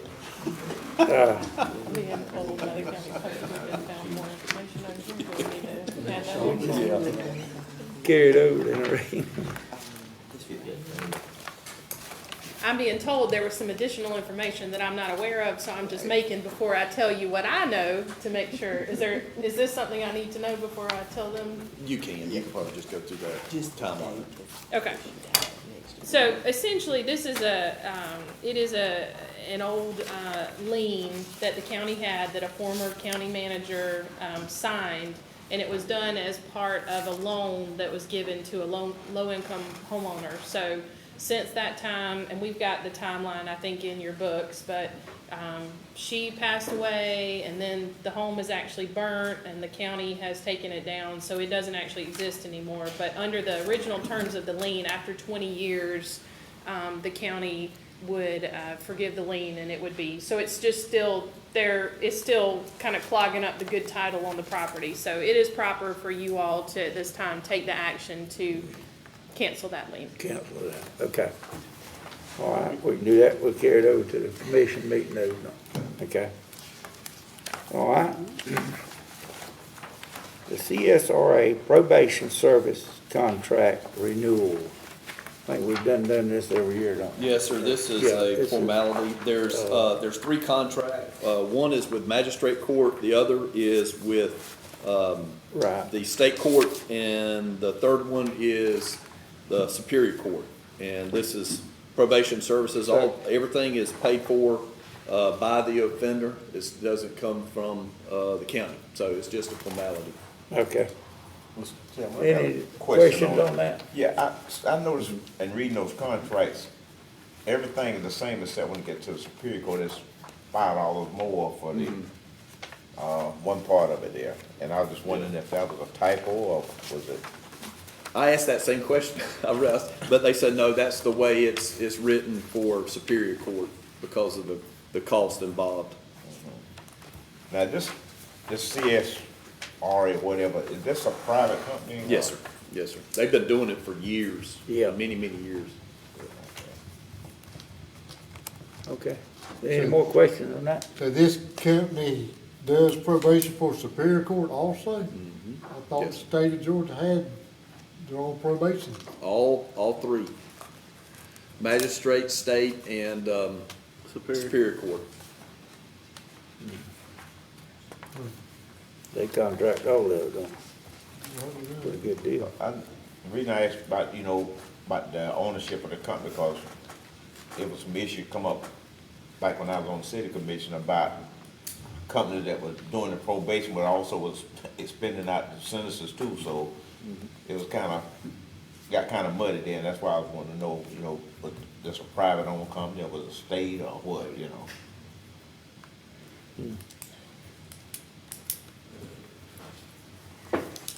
Okay. Any more questions on it? Carried over. All right. Appointment for the Waycross Ware County Planning Commission. And let's do that. Miss, the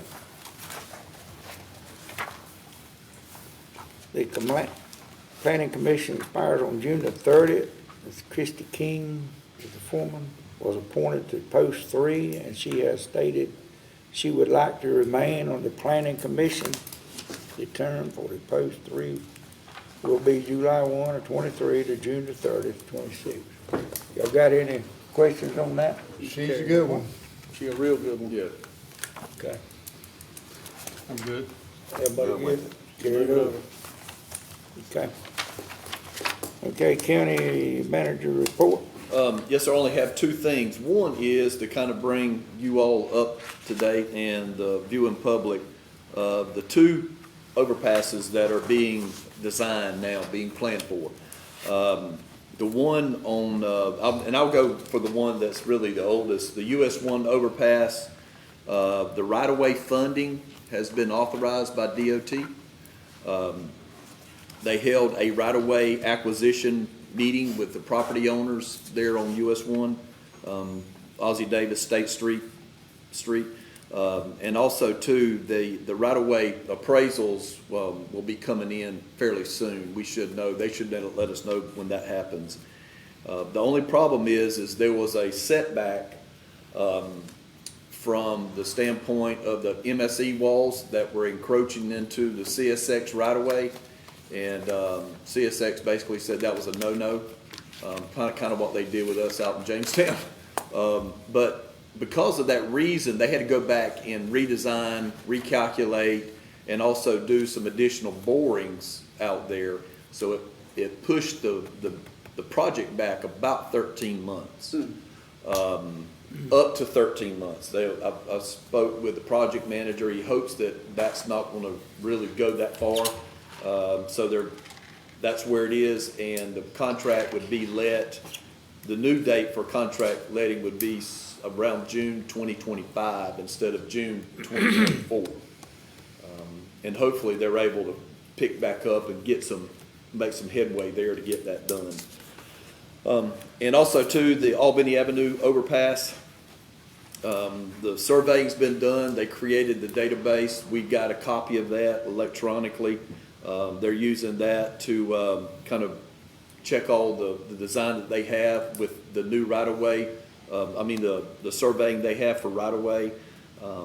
One of the engineers with PDP is in contact, it has been in contact with CSX to find out ahead of time what they're going to require and what they're not going to require. So that way there's no time lost in there, kind of like what happened here with US 1. So hopefully within the next few months, we'll have something more that the commission and the committee with the city can look at. Okay. Scott, I got one question on Albany. When will we start looking at the plans for the roads that goes up under the underpass, stuff like that? When they come back with that, I guess you call it the phase 2 design. They have the preliminary design, but they'll go back and tweak that and come back with an updated revised design, and then that's when the county and the city will sit down with them and go through it. Okay. Well, hopefully it will be within the next, hopefully before the year's out, because it does take time to go back in and have all that stuff designed the way they need it. And when will they kind of give us a rough estimate of what it's going to cost? When that's completed, and I'm sure that's going to change over time because of the economy. But I'm hoping that we'll have something maybe late fall to start looking at. One thing, Mr. Manager, I was under the impression that Garlington was one side was gonna go east and one side was gonna go west and never go up underneath the bridge. Right. Well, I thought that was the original. It was talked about using through streets, making the bridge long enough that you would be able to put the through streets up under it, so there would be connectivity there. Just so you don't have dead ends or cul-de-sacs and those kind of things. But that was what's discussed. So when they come back, we'll see that and see what that's going to cost, because they'll break out that cost also too. I'd rather it just keep flowing instead of shooting them east and west. Okay, That's all I have, Mr. all Chairman. right. Commission comment, any of y'all got anything? I know. I just All right. want to congratulate Mara. I think she's the new editor, I believe, at the, Pierce County Press. Is that Yeah. the name of it, Mara? Okay. Yeah. But you're the new editor, right? Okay. Yeah. Congratulations, I thank you. Maybe we'll get to see more of her again. Yeah, Absolutely. especially Like to enter Dodger Buddy, you just don't never give up, do you? Glad you're back. We're glad to have you back. Okay. I hear a motion to adjourn the meeting. so moved, So Mr. Chair. Second. Okay. All in favor? Uh, Meeting adjourned. We'll be back. Let's see, how long we gonna take? Y'all want a few minutes before we got a public hearing? Let's go ahead and knock this out and get through with it. Come back at, 5 o'clock, 5:05. 5 minutes, 5:05. 5:05. All right, we'll be back at 5:05.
Into a public hearing. And, missing two commissioners. Where they at? Waiting on two.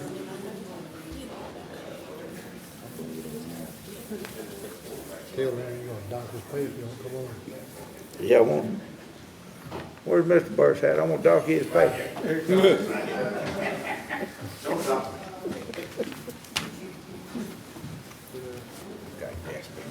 Steve got to go hunting. Hey. Let's call this to order. And we done had a prayer and everything, so we're gonna continue with that. We're gonna go on into the public hearing. Okay.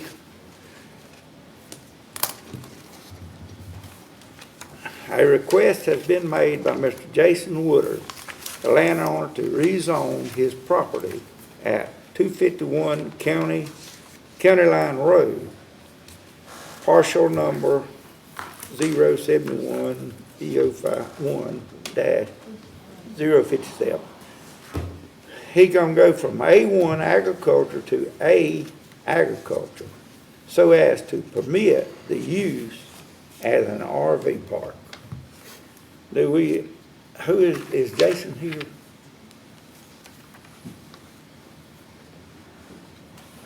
James, will you come up and tell us what he's wanting to do? Yes, thank you, Mr. Chairman, Commissioner. This is a request from Mr. Woodard to rezone his tract of land on County Line Road and Cox Road on the corner of those two roads from A1 agriculture to A agriculture. The purpose is to allow for an RV park there. All the land is owned in Ware County on that side, on that road. Yeah. It's on A1 agricultural. A1 agricultural permitted uses, agricultural uses, Class A manufactured home, which is a double wide brick and block skirting or masonry type skirting, and meter-based mantle inside the home. A agricultural allows agricultural uses, any type of residential use. A1 also allows site builds, but A allows any type of residential use. It's kind of a blanket zoning for the rural area. The size of the site is approximately 3.85 acres. County Line Road is a minor dirt street. Also, Cox Road is a minor dirt street. The comprehensive plan for that area shows the area is an urban fringe. The site was originally zoned, I believe the site was originally zoned A, and then in the early 2000s it was rezoned to A1 from the west side of Blunt Road, one lot deep, to County Line Road. There's no public utilities on the site. It's all private well and septic systems. And then the fire protection is from the southeast fire station on Vickers Road. And then the police protection will be from the sheriff's office. The physical characteristics of the site is generally flat. Development potential, the site is currently zoned A1 agriculture and can be used for agricultural, forestry, and Class A manufactured homes and site-built homes. This item was presented to the Planning Commission on July 13th. A motion was made to recommend approval. That motion denied for lack of second. And then there was no other action taken. But per the Ware County zoning resolution, if we have 30 days to forward this item to the county commission to set a date for a public hearing. If not, then the item's automatically recommended for approval. Now, it doesn't say it's approved, but it's automatic recommendation for approval. So we've done that and sent it to the county commission. Also adopted, attached to the staff report, are adopted rezoning standards. And the one that sticks out the most in our eyes, and it was discussed heavily at the planning commission, was the proposed amendment is conformity with the policy. The proposed amendment would result in a use which would or could cause an excessive or burdensome use of existing streets. transportation facilities, utilities, or schools.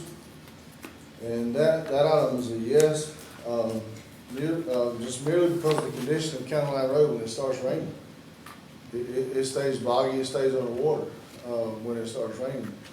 And it's definitely not gonna hold up for, heavy RV traffic coming through there. But also attached are the other adopted, rezoning standards, for your review. And then there's a zoning map, and then of course an aerial.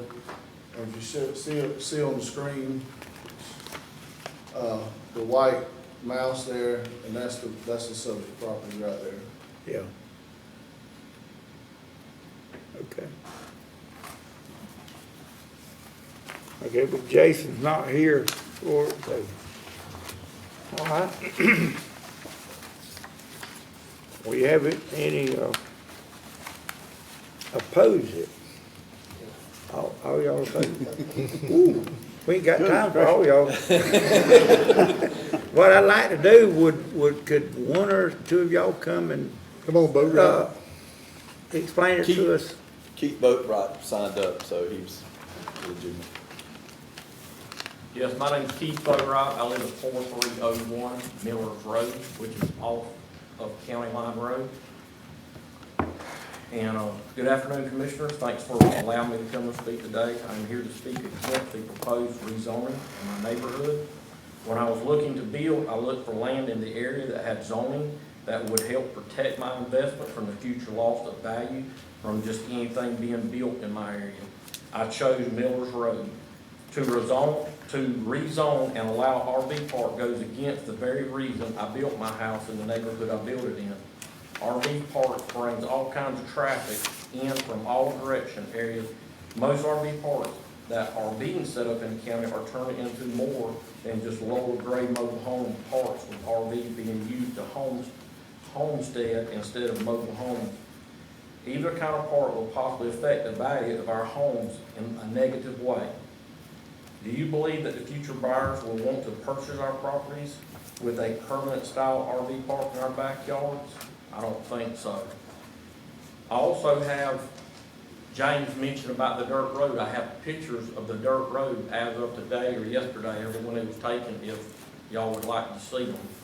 And I've also was just informed that on some of the roads leading off, like Cox Road, there's a bunch of kids that live down that road, and the bus can't get down there to either pick up the kids or to deliver kids, so they have to be put out right there at the corner of Cox and County Line Road, which if you have, I don't know how many RVs they thinking about putting there, but you know, all these people flying up and down the road going to that RV park would not be safe for our kids. So thank you for allowing me to come speak today, and I'm asking y'all to deny the rezoning application of 251 County Line Road. And would y'all like to look at the road in front of where they're wanting to put them RV park? Sure. Okay. May I approach? Yes. There are two different pictures, one coming, one going, and y'all can have them. Thank y'all for allowing me to speak. Thank you, Mr. Boatwright. Yeah. Anybody else? Okay, we got any, Hey, I'm Donald Cunningham. I live on 550 Ware County Line Road, just down from this area. And I know Jason, and I know what he's gonna do here. This is not an RV park. This is gonna be for full-time people living in campers. This is whole totally different from an RV park. I go to RV parks. I have a camper. There's things to do, you know, well-kept properties. This is not what that's gonna be. This is for full-time people living there in campers. And it's gonna bring all of our property values down. And I'm sure, I'm just like the rest of these people here, we just don't want it here. It's a totally different thing than an RV park. RV parks have swimming pools, bath houses. You check in, you go check in your place, you have a cozy little store, where you get your propane, firewood. It's nothing like that. This is the farthest thing from an RV park you can ever imagine. there you go. And that's all I got. Okay. We'll allow one more, if y'all want to, three. Anybody else want to say anything on it? So this property, Harry Hendricks, 502 County Line Road. Okay. So this property as it exists, there's already a double wide, used to be Jimmy Jordan's. Pretty nice trailer there. We counted a dozen vehicles already that are parking there at this place, in use, for the most part. So we got 2 counties maintaining this road, and you ought to see it. It's a mess. Yeah, I don't know if you've seen what his picture showed. We can't get between Brantley and Ware, we can't get them to maintain it like it is. What we gonna do when we get all these people in there? So that's all I got. Okay. All right. James, I got one question for you. What would stop somebody if they had a mobile home park, if they wanted to convert it to an RV park? Or is there anything on the books? Currently, yes, we don't have anything. So we are working on that now. So if I own the old Smitty's mobile home park out on Cherokee Avenue and I want to turn it to an RV park, I could do it? It's been proposed. I know it's been, I just use it for an instance. Right now we can, but if we get the amendments done that we're proposing and the uses only permitted, what we're going to come back and propose for RV parks is they'll be allowed in the C2 district, in the A zoning district as conditional uses. As long as the county attorney agrees that we can propose that and do that. And, we recommend, we allow group developments as conditional uses. So I think we can allow RV parks as conditional use, which that would mean that every RV park that's developed in the future that hadn't already started will have to go before the county commission for approval, each single one. And then we're in the process of doing an RV ordinance now that will start, that will address RV parks, have some design standards, guidelines for roads, parking sites, minimum site area requirements, lighting inside the park, entrances. And we're going to add, planning commission wanted to add wording that basically says you can't skirt it, no permanent hookups, axles, wheels have to stay on it, no additions to it. So we're trying to address the situation as we speak. Doesn't Brantley County have an ordinance down there where you can't live in a I heard they did. Huh? I heard they did. So, and Well, I they can do bring it. one back for the county commission. I've proposed it before unofficially, and I've gotten kind of word from commissioners in the past. Why you want to do that? So I haven't messed. I mean, I don't want to waste my time drafting something if I'm not going to get approval for it. So Right. Yeah. Okay. I've got a question. Hey, go ahead. Being in the septic tank business for so many years, I kind of allude to the fact that that's a low area. It'll take a lot of modifications to use for septic tank. But how many RVs did you tell me the health department would allow to connect to one system? 4. 4 on one system. Yes, sir. I see, really, and this is, to me, this possibly, and going by what Commissioner Barnard is alluding to, I think, this would be a way to get around the subdivision regulation by having 4 permanent RVs on one system, and then you got a big problem. Yes, sir. And that could happen. It could. And this is in my district, and I've been out on County Line Road a number of times with Michael Brooks. We tried to get, if you remember, Commissioners, we applied for a CDBG grant or tried to qualify one in order to pave County Line Road. One big problem is that theoretically Brantley County owns half the road, I guess. That's what I understand. And they've shown no interest in helping paving, but that did not work out. We couldn't get a grant, so it's still constant maintenance. And from what I've seen, that is not a road conducive to increased traffic. That's more maintenance for us, and I just can't, right now, it's not a thing to do. And Michael can answer this, probably better than I can, but I think if you did pave that road, without cooperation from Brantley on the drainage, you're still gonna drive on Hard Bottom Pond. Yeah, I because believe you gotta that drain water it to Brantley travels, County. travels through Brantley. Right. So whenever, right now, when they grade the road out there, our motor graders grade that road? Yes, Brantley County doesn't come up with it, Martin. Can you come up, Martin? Once every 6 weeks. Cause I'm just wondering, do we just grade half a road, or do we grade the whole road, or what? You know? He lives in Brantley County, so he looks after Brantley County too. Both counties graded. They do? Yes, sir. That ought to be one of the best roads in the county then. Should be if they got wet because there's nowhere to drain. Yeah. I mean, it drains toward Brantley County, but you can see in the picture, you can see the cypress trees right there in the picture. Right across from the corner, the upper corner of that proposed area. So do y'all try to coordinate to be out there at the same time with motor graders, or? You can. I mean, it's hard to but do. it's no way to coordinate their county and ours at the same time. Okay. So whenever our people go out there, Michael, do they go out there, they do the whole road, and then Brantley comes and they do the whole road? Yes, sir. Okay. And it's still, Like I said, there's nowhere Sometimes to it's put the water. yeah. They're fighting the same thing because the property owners to the east won't give any easements.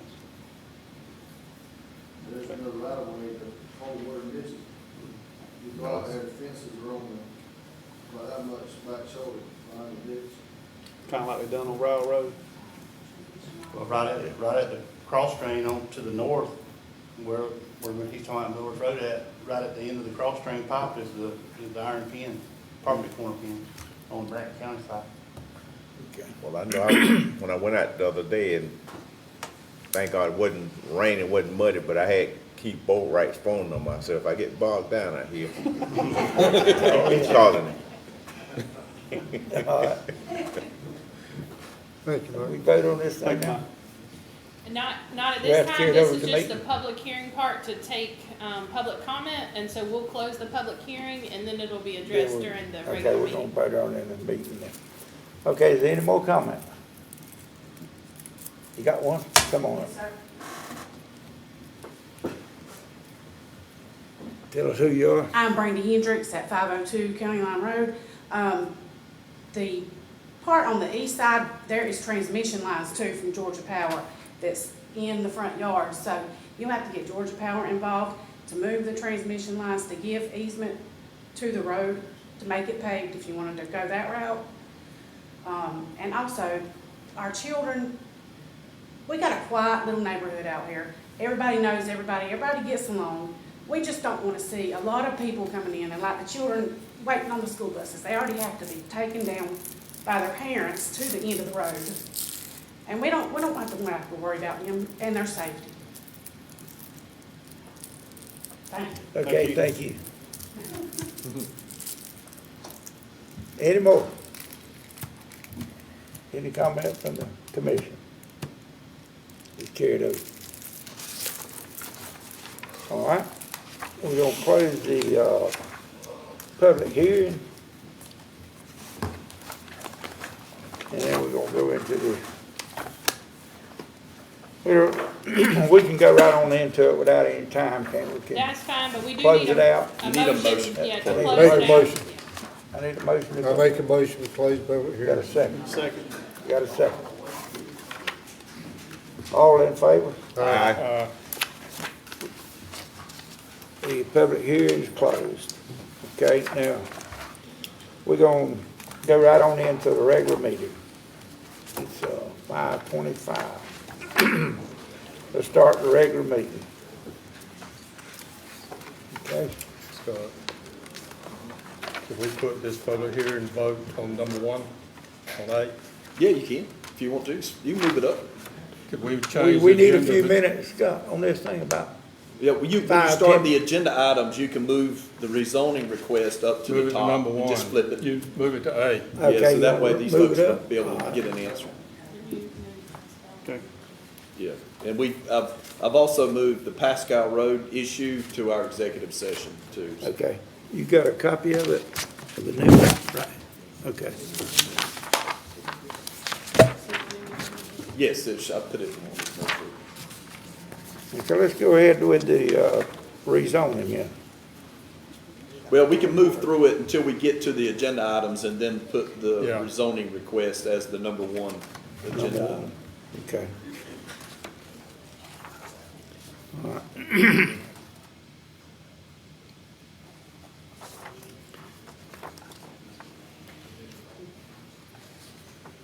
Mr. Chairman, Okay, we need to approve the agenda.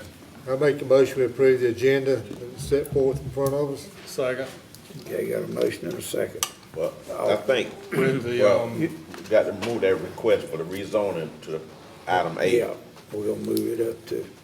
that was your intent, wasn't it, Commissioner Barton? you It move- was. After you move, we got to approve the agenda though, ain't Well, we got to approve the agenda first, and then after we get it approved, we can bring H to the number one spot. we? And then we'll go to the, is that right? Is that right? Jennifer? Gentlemen, if I may suggest, just opening the meeting, doing the roll call, and then before we approve the agenda, we'll just take a motion to move that item wherever you'd like it on the agenda, and then you'll just approve the revised agenda. Right. So Okay. just Okay. open the meeting, Well, let's open roll the- call, and then move the item you'd like, approve the agenda. Okay, So let's clerk do can get a roll her call. stuff right.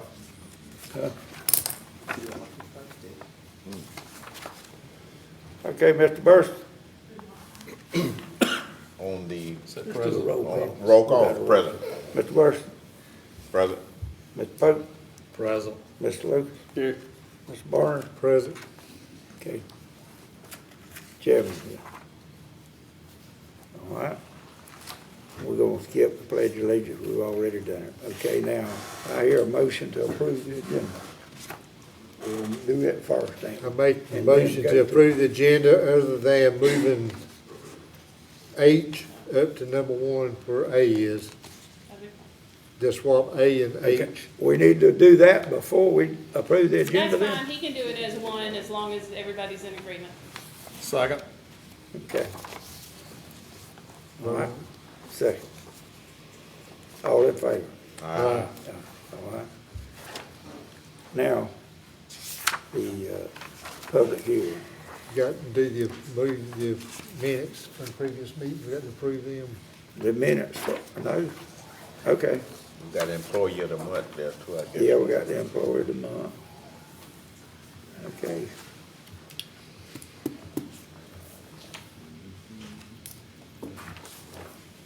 I don't have the minutes on here. On this one, right here. Yeah, but that, you got the employee of the month ahead of her ahead of that. You jumping. Sharon, Okay, we got a employee of the month. right. Okay, let's get that first. Okay. Miss Teresa, will you come up? Okay. Good afternoon. Good afternoon. I am excited to be presenting Employee of the Month. We're getting our program back up and running. Good. And we're going to start this month with Miss Sharon Ratford. Sharon began with the tax assessor's office as an appraiser technician in November 2018. In March 2020, she transferred to the commission office as the front desk administrative assistant, where she still currently serves. Sharon was nominated for Employee of the Month because she does a great job at the front desk. She always has a cheerful welcome and gives diligent assistance to everyone who comes to her window. She fields phone calls professionally and makes sure accounts payable are done in a timely manner. Sharon is also the mother of the department. She always has a comfort and guidance to give the office staff and is quick to offer prayers and advice as well. She's an absolute asset to our team, a pleasure to work with, and we are so glad she is here. So if y'all wouldn't mind giving her a round of applause.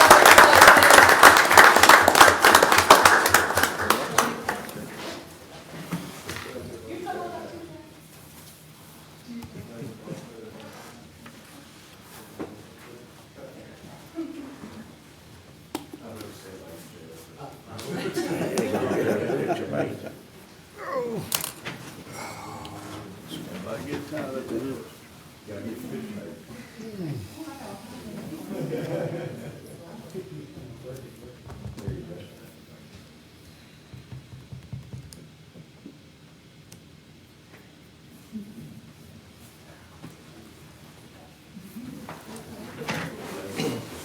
All right, Sharon, give us a speech. Congratulations, Miss Sharon.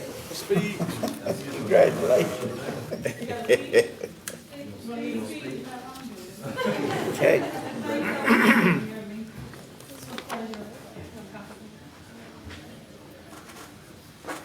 Thank you, Ms. Sherry. Okay. Thank you, Teresa. Thank you, ma'am. Thank you. Okay, now we're going. Minutes. Okay, now approve the minutes for July 2023. Now, Steve. I make a motion to approve the minutes for the month of July 2023. Work session July 10th, 23, public hearing July 10th, 2023, regular meeting July 10th, 23. I second that motion, Mr. Chairman. Got a motion and a second. All in favor? Aye. Motion approved. All right. Now we're gonna go to the agenda items. Before we go into that, now we're gonna go to the, hearing, right? Rezoning. Okay. Rezoning. Let's go to the rezoning. Okay, and that was, you wanna, Mr. Chairman. I hear a motion on it? Mr. Chairman, I offer a motion that we deny this rezoning request for 251 County Line Road. Okay, I got a motion to deny it. We got a second? Second. Got a second. Got a motion and a second. All right, let's do a vote on it with the roll call. Let me get over here. Mr. Chairman, I recuse myself from the vote due to professional and personal interests Okay, on both sides. all right, we'll call the vote. Mr. Burris? Aye. Mr. Pope? Aye. Mr. Lucas? You going to abstain from voting? Okay, Mr. Barner? Aye. Chair vote aye. Okay.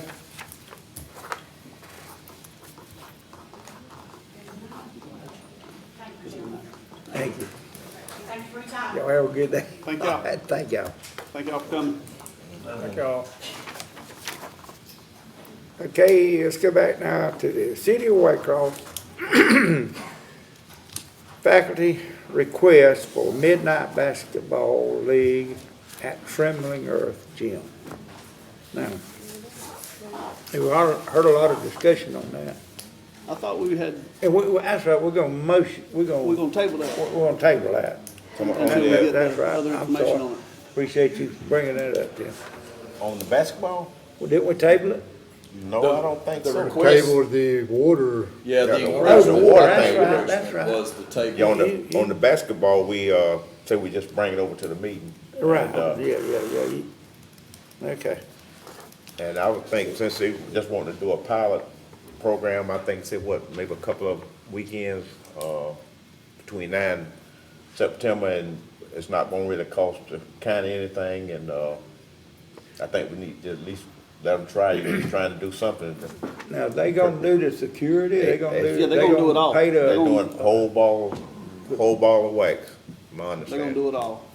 okay, And I they think gonna, we, it ain't you gonna know- cost the county nothing. for them to do. Nothing. Ain't gonna I've cost us got nothing. one question. Aren't we supposed to have one of our staff from the rec there whenever this is going on, Scott? Well, We typically I would think do, we yes, sir. would. Again, they said they're gonna take care of Are they everything. are they gonna pay him to be out there? They'll have to, Yep, that's yes, going, sir. They said they were gonna handle everything. Yeah.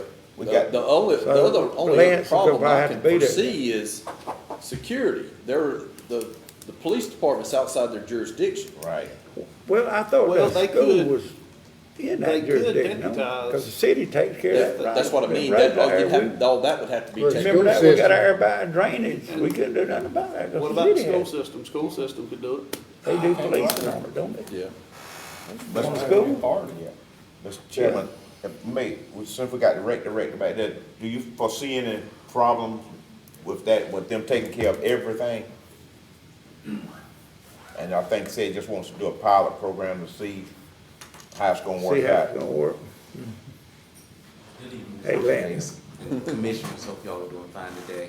With the pilot program, for us, when we use the school system. Lance, could you speak up some? When we use the school system for the rec department, we have to do everything. We have to clean up the building, have the building back operational for the school system staff, and so I wouldn't expect any less. So we need to figure out what expectations they wanted from us. Again, when we rent out our facility, whoever's renting have to pay for a staff person to be there for anything. Right. So we need to know if their maintenance is gonna come out or custodial is gonna come out during those hours to clean up, make sure everything is ready for us to come back in on whatever day of the week they're so choosing. That's standard procedure for the travel ball and anything. Correct. We just never turn the trim and earth over to another government. And I'm opposed to it. So, They need to be out there, representatives from trim and earth needs to be on the property at all times. and Somebody from Trim and Earth. Whoever you got to have to do And it. if whatever their compensation is for them being there, that needs to be all inclusive, included in the contract or whatever with them. Should be a written contract, and this is only for 2 times if it passes. Correct. And personally, I don't want to set a precedent of this starting from now on. Yes. I mean, there are other options for the city to offer these programs. Right. So, Does the commission want to have an MOU in place? Yes. Right. Okay. yes. We'll have to put that together, then we Yes. can, yeah, Right. should be fairly simple. Especially in reference to the security aspect of it, Janitorial service. janitorial, everything, because they take care of everything. Yeah. Okay, And that's what we all understood him to say, Right. and I believe he's a man of his word, so Yeah. I believe he'll do exactly what he said he You're gonna would. send the MOU to us to look at before Yes, sir. it's sent Right. to them? Oh, yeah. Yes, sir. We approve it. okay. And I guess you'll get with the rec director and find out everything, so we won't leave any stones unturned. Right. Right. Okay. Thank you. All right, thank you, Lance. Thank you, Mr. Lance. Okay. We don't want to vote on it then until we get everything else, or will we go ahead and approve it? Well, Pilot we program. definitely want to get that MOU in place and get it approved by you all first, to make sure it's what you have envisioned for this. So table it. I would table it till we get that, I send it Table out to y'all and let you look at it, and then try to get it moved quickly. Okay. Yeah.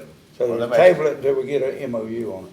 Is that Well, right? could we vote on it to go and do it, contingent on the MOU being approved by, that way we wouldn't have to go back once we say, okay, we're gonna approve, it, but it's contingent on us agreeing on the MOU. On the MOU, okay.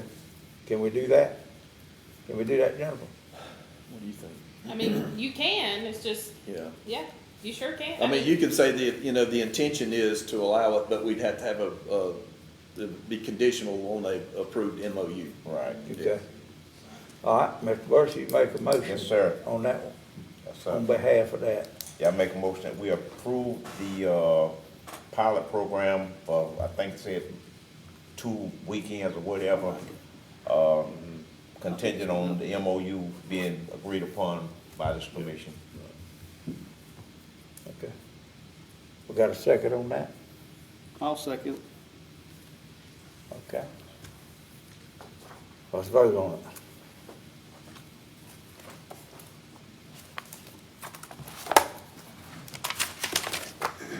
All right, Mr. Burris? Aye. Mr. Pope? No. Mr. Lucas? Aye. Mr. Barner? No.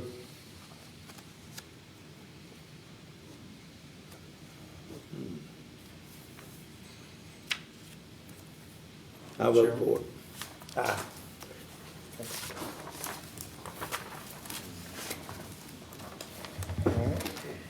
Okay.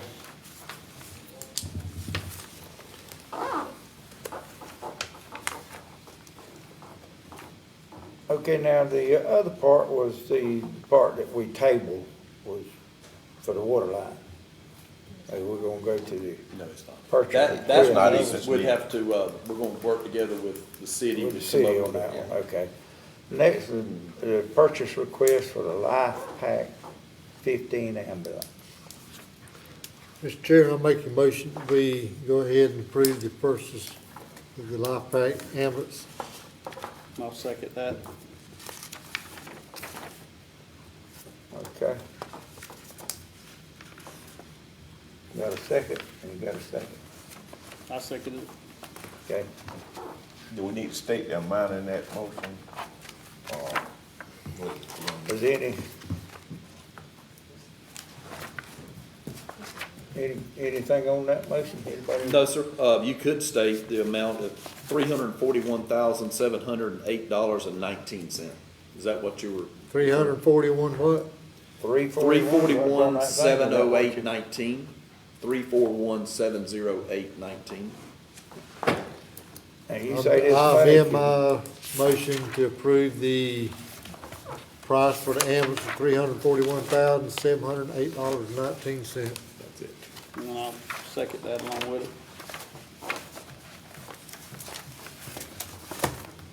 it. Okay. Now that gonna be purchased with the, Yes, sir.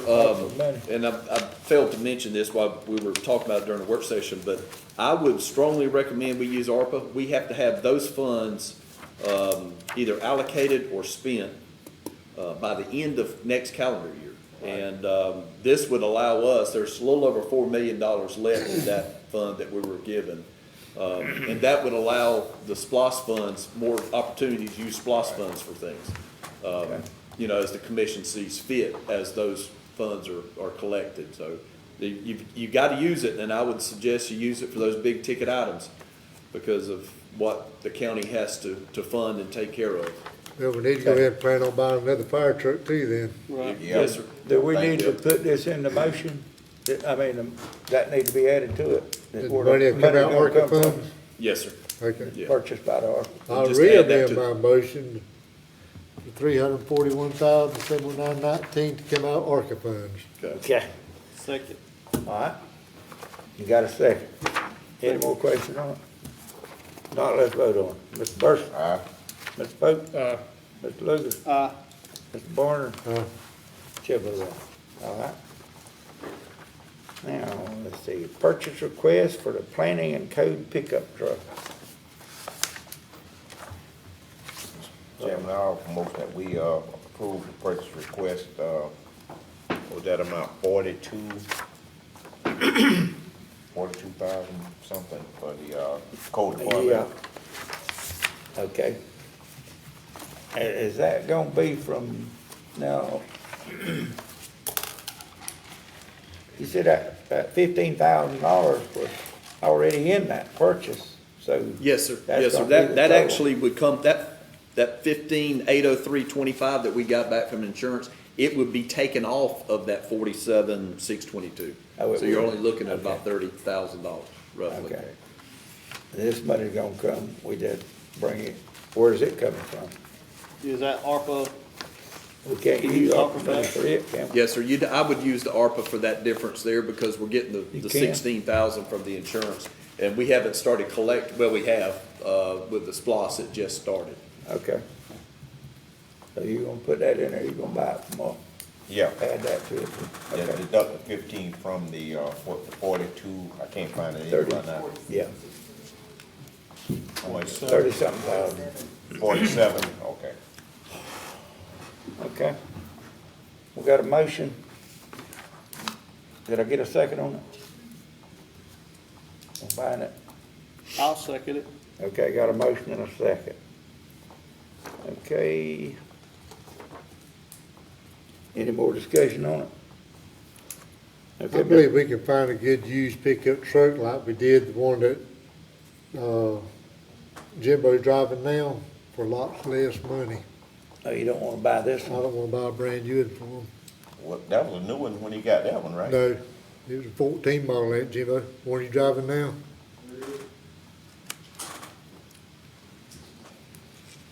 Okay, any more discussion on it? Well, I just believe that, and I've done a lot of thinking about this, but this going to the chief, he's the department head.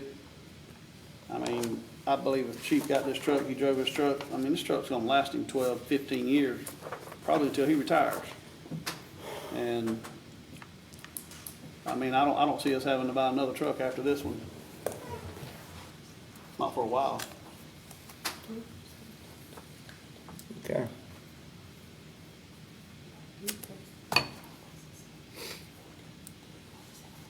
Any more? Let's vote on it. Mr. Burson? Aye. Mr. Pope? Aye. Mr. Lucas? Aye. Mr. Barner? No. Chair votes aye. Go in. Okay. Now, on the Pascal Road right-of-way acquisition and road improvement to be discussed in executive session. Okay? We want to move that one to the executive session. Okay? The lien cancellation chip grant property. But that's, y'all know about that piece of property. It's old and been houses gone. Bailey, I think Bailey bought it or something, they using it. So all the time's done run out on it. I hear a motion to, let's, cancellation. Let's do a cancellation on it. So move. Okay, I got a motion. Second. I got a second. All right, any discussion? Question I have, Mr. Chairman, and whenever that property was taken down, was there a cost to the county for doing that, and was it ever satisfied? Did they pay for that? That I Was don't the know. I grant, didn't wasn't see it? any records on it. Well, the grant was for the Yeah. revitalize the house, you know, Yeah. renovating the house. But Yeah. then when they went and kinda had to spend their resources to tear it down or whatever, I'm just wondering, was it? It should have properly been, if they did do a lien for the demolition, that should have been a separate Right. issue than what you have before you tonight. I mean, that's an excellent question, but, we have not done the title work at our office to understand what other liens there may be on the property. We were only asked to look at, is it appropriate to cancel this particular lien? And because of the length of time and all the other issues we also discussed, it is. But that is a good question, and the answer is, I don't know. Because whenever they, I understand there's two different things, whenever they granted them the grant, you know, to renovate the house, no problem with that, but what I'm saying, if the county had to spend resources, then whenever they sold that property, it should have been picked up then, if it was lien for that demolition, then that individual should have had to satisfy that lien before they could have gotten a clear deed to the property. I spoke to the owner, and he's understanding that are no more liens on the property. So There apparently, was not a lien that he had to clear when he bought the property. so Okay. it's already happened, so. And I don't know what year that work was done, but it may have been that the county back then wasn't going through the process of putting the liens on. Mr. Brooks has no idea, so past is past. It's a large tract though, it's about big as this room. Yeah, a lot of acres. Okay, I just, we got a motion and a second. Any more discussion? And Commissioner Burks, just one more thing on that before we move on. It's my understanding the house had burnt, and so it may have been that the demolition was not a great cost as compared to Cleanup problem. cleanup, exactly. So it may have been, that may explain it also. Okay. And I understand Just asking. Good questions. the old lady that applied for it, she's already passed too. That's correct. Okay. All right, we got a motion and a second. Mr. Burson? Aye. Mr. Pope? Aye. Mr. Lucas? Aye. Mr. Barner? Aye. Chair votes aye. Okay. Now, the CSRA probation service contract renewals. Anybody got any problem with that? Well, let's ask for a motion. Okay, do we have a motion to? So move, Mr. approve that? Chairman. Okay, I got a motion. Second. Second, got a second. Okay, now, we got any discussion on it?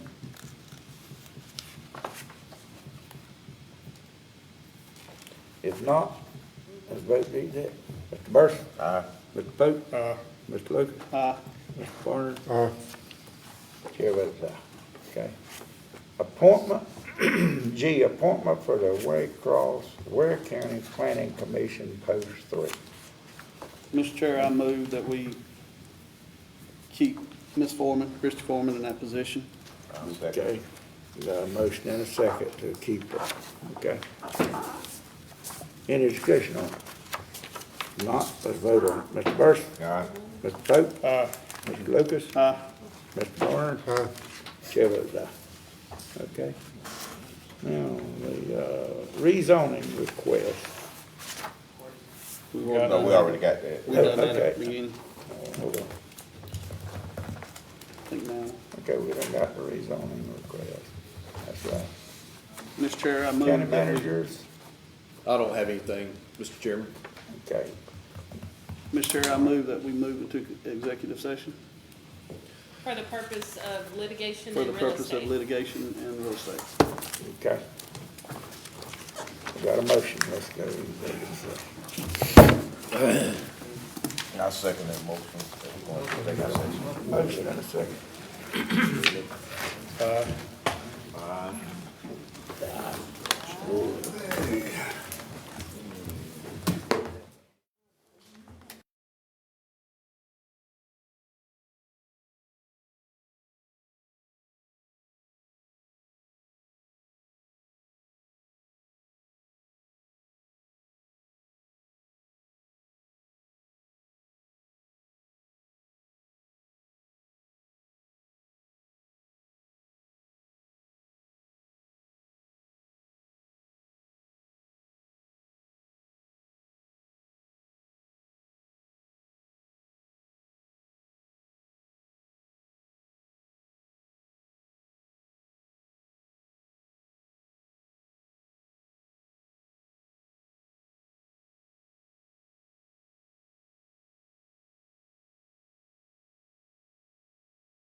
Session. So moved. Got a motion and a second. All in favor? Okay, executive session closed. We're back in the regular meeting and, okay, any, I move for. yeah, anybody got any comment? I don't know, sir. Rick, got any? No comment? Okay. Let's, close the meeting. I hear a motion to, So move, Mr. Chair. got a motion? Thank you. All in favor? Meeting adjourned. All opposed?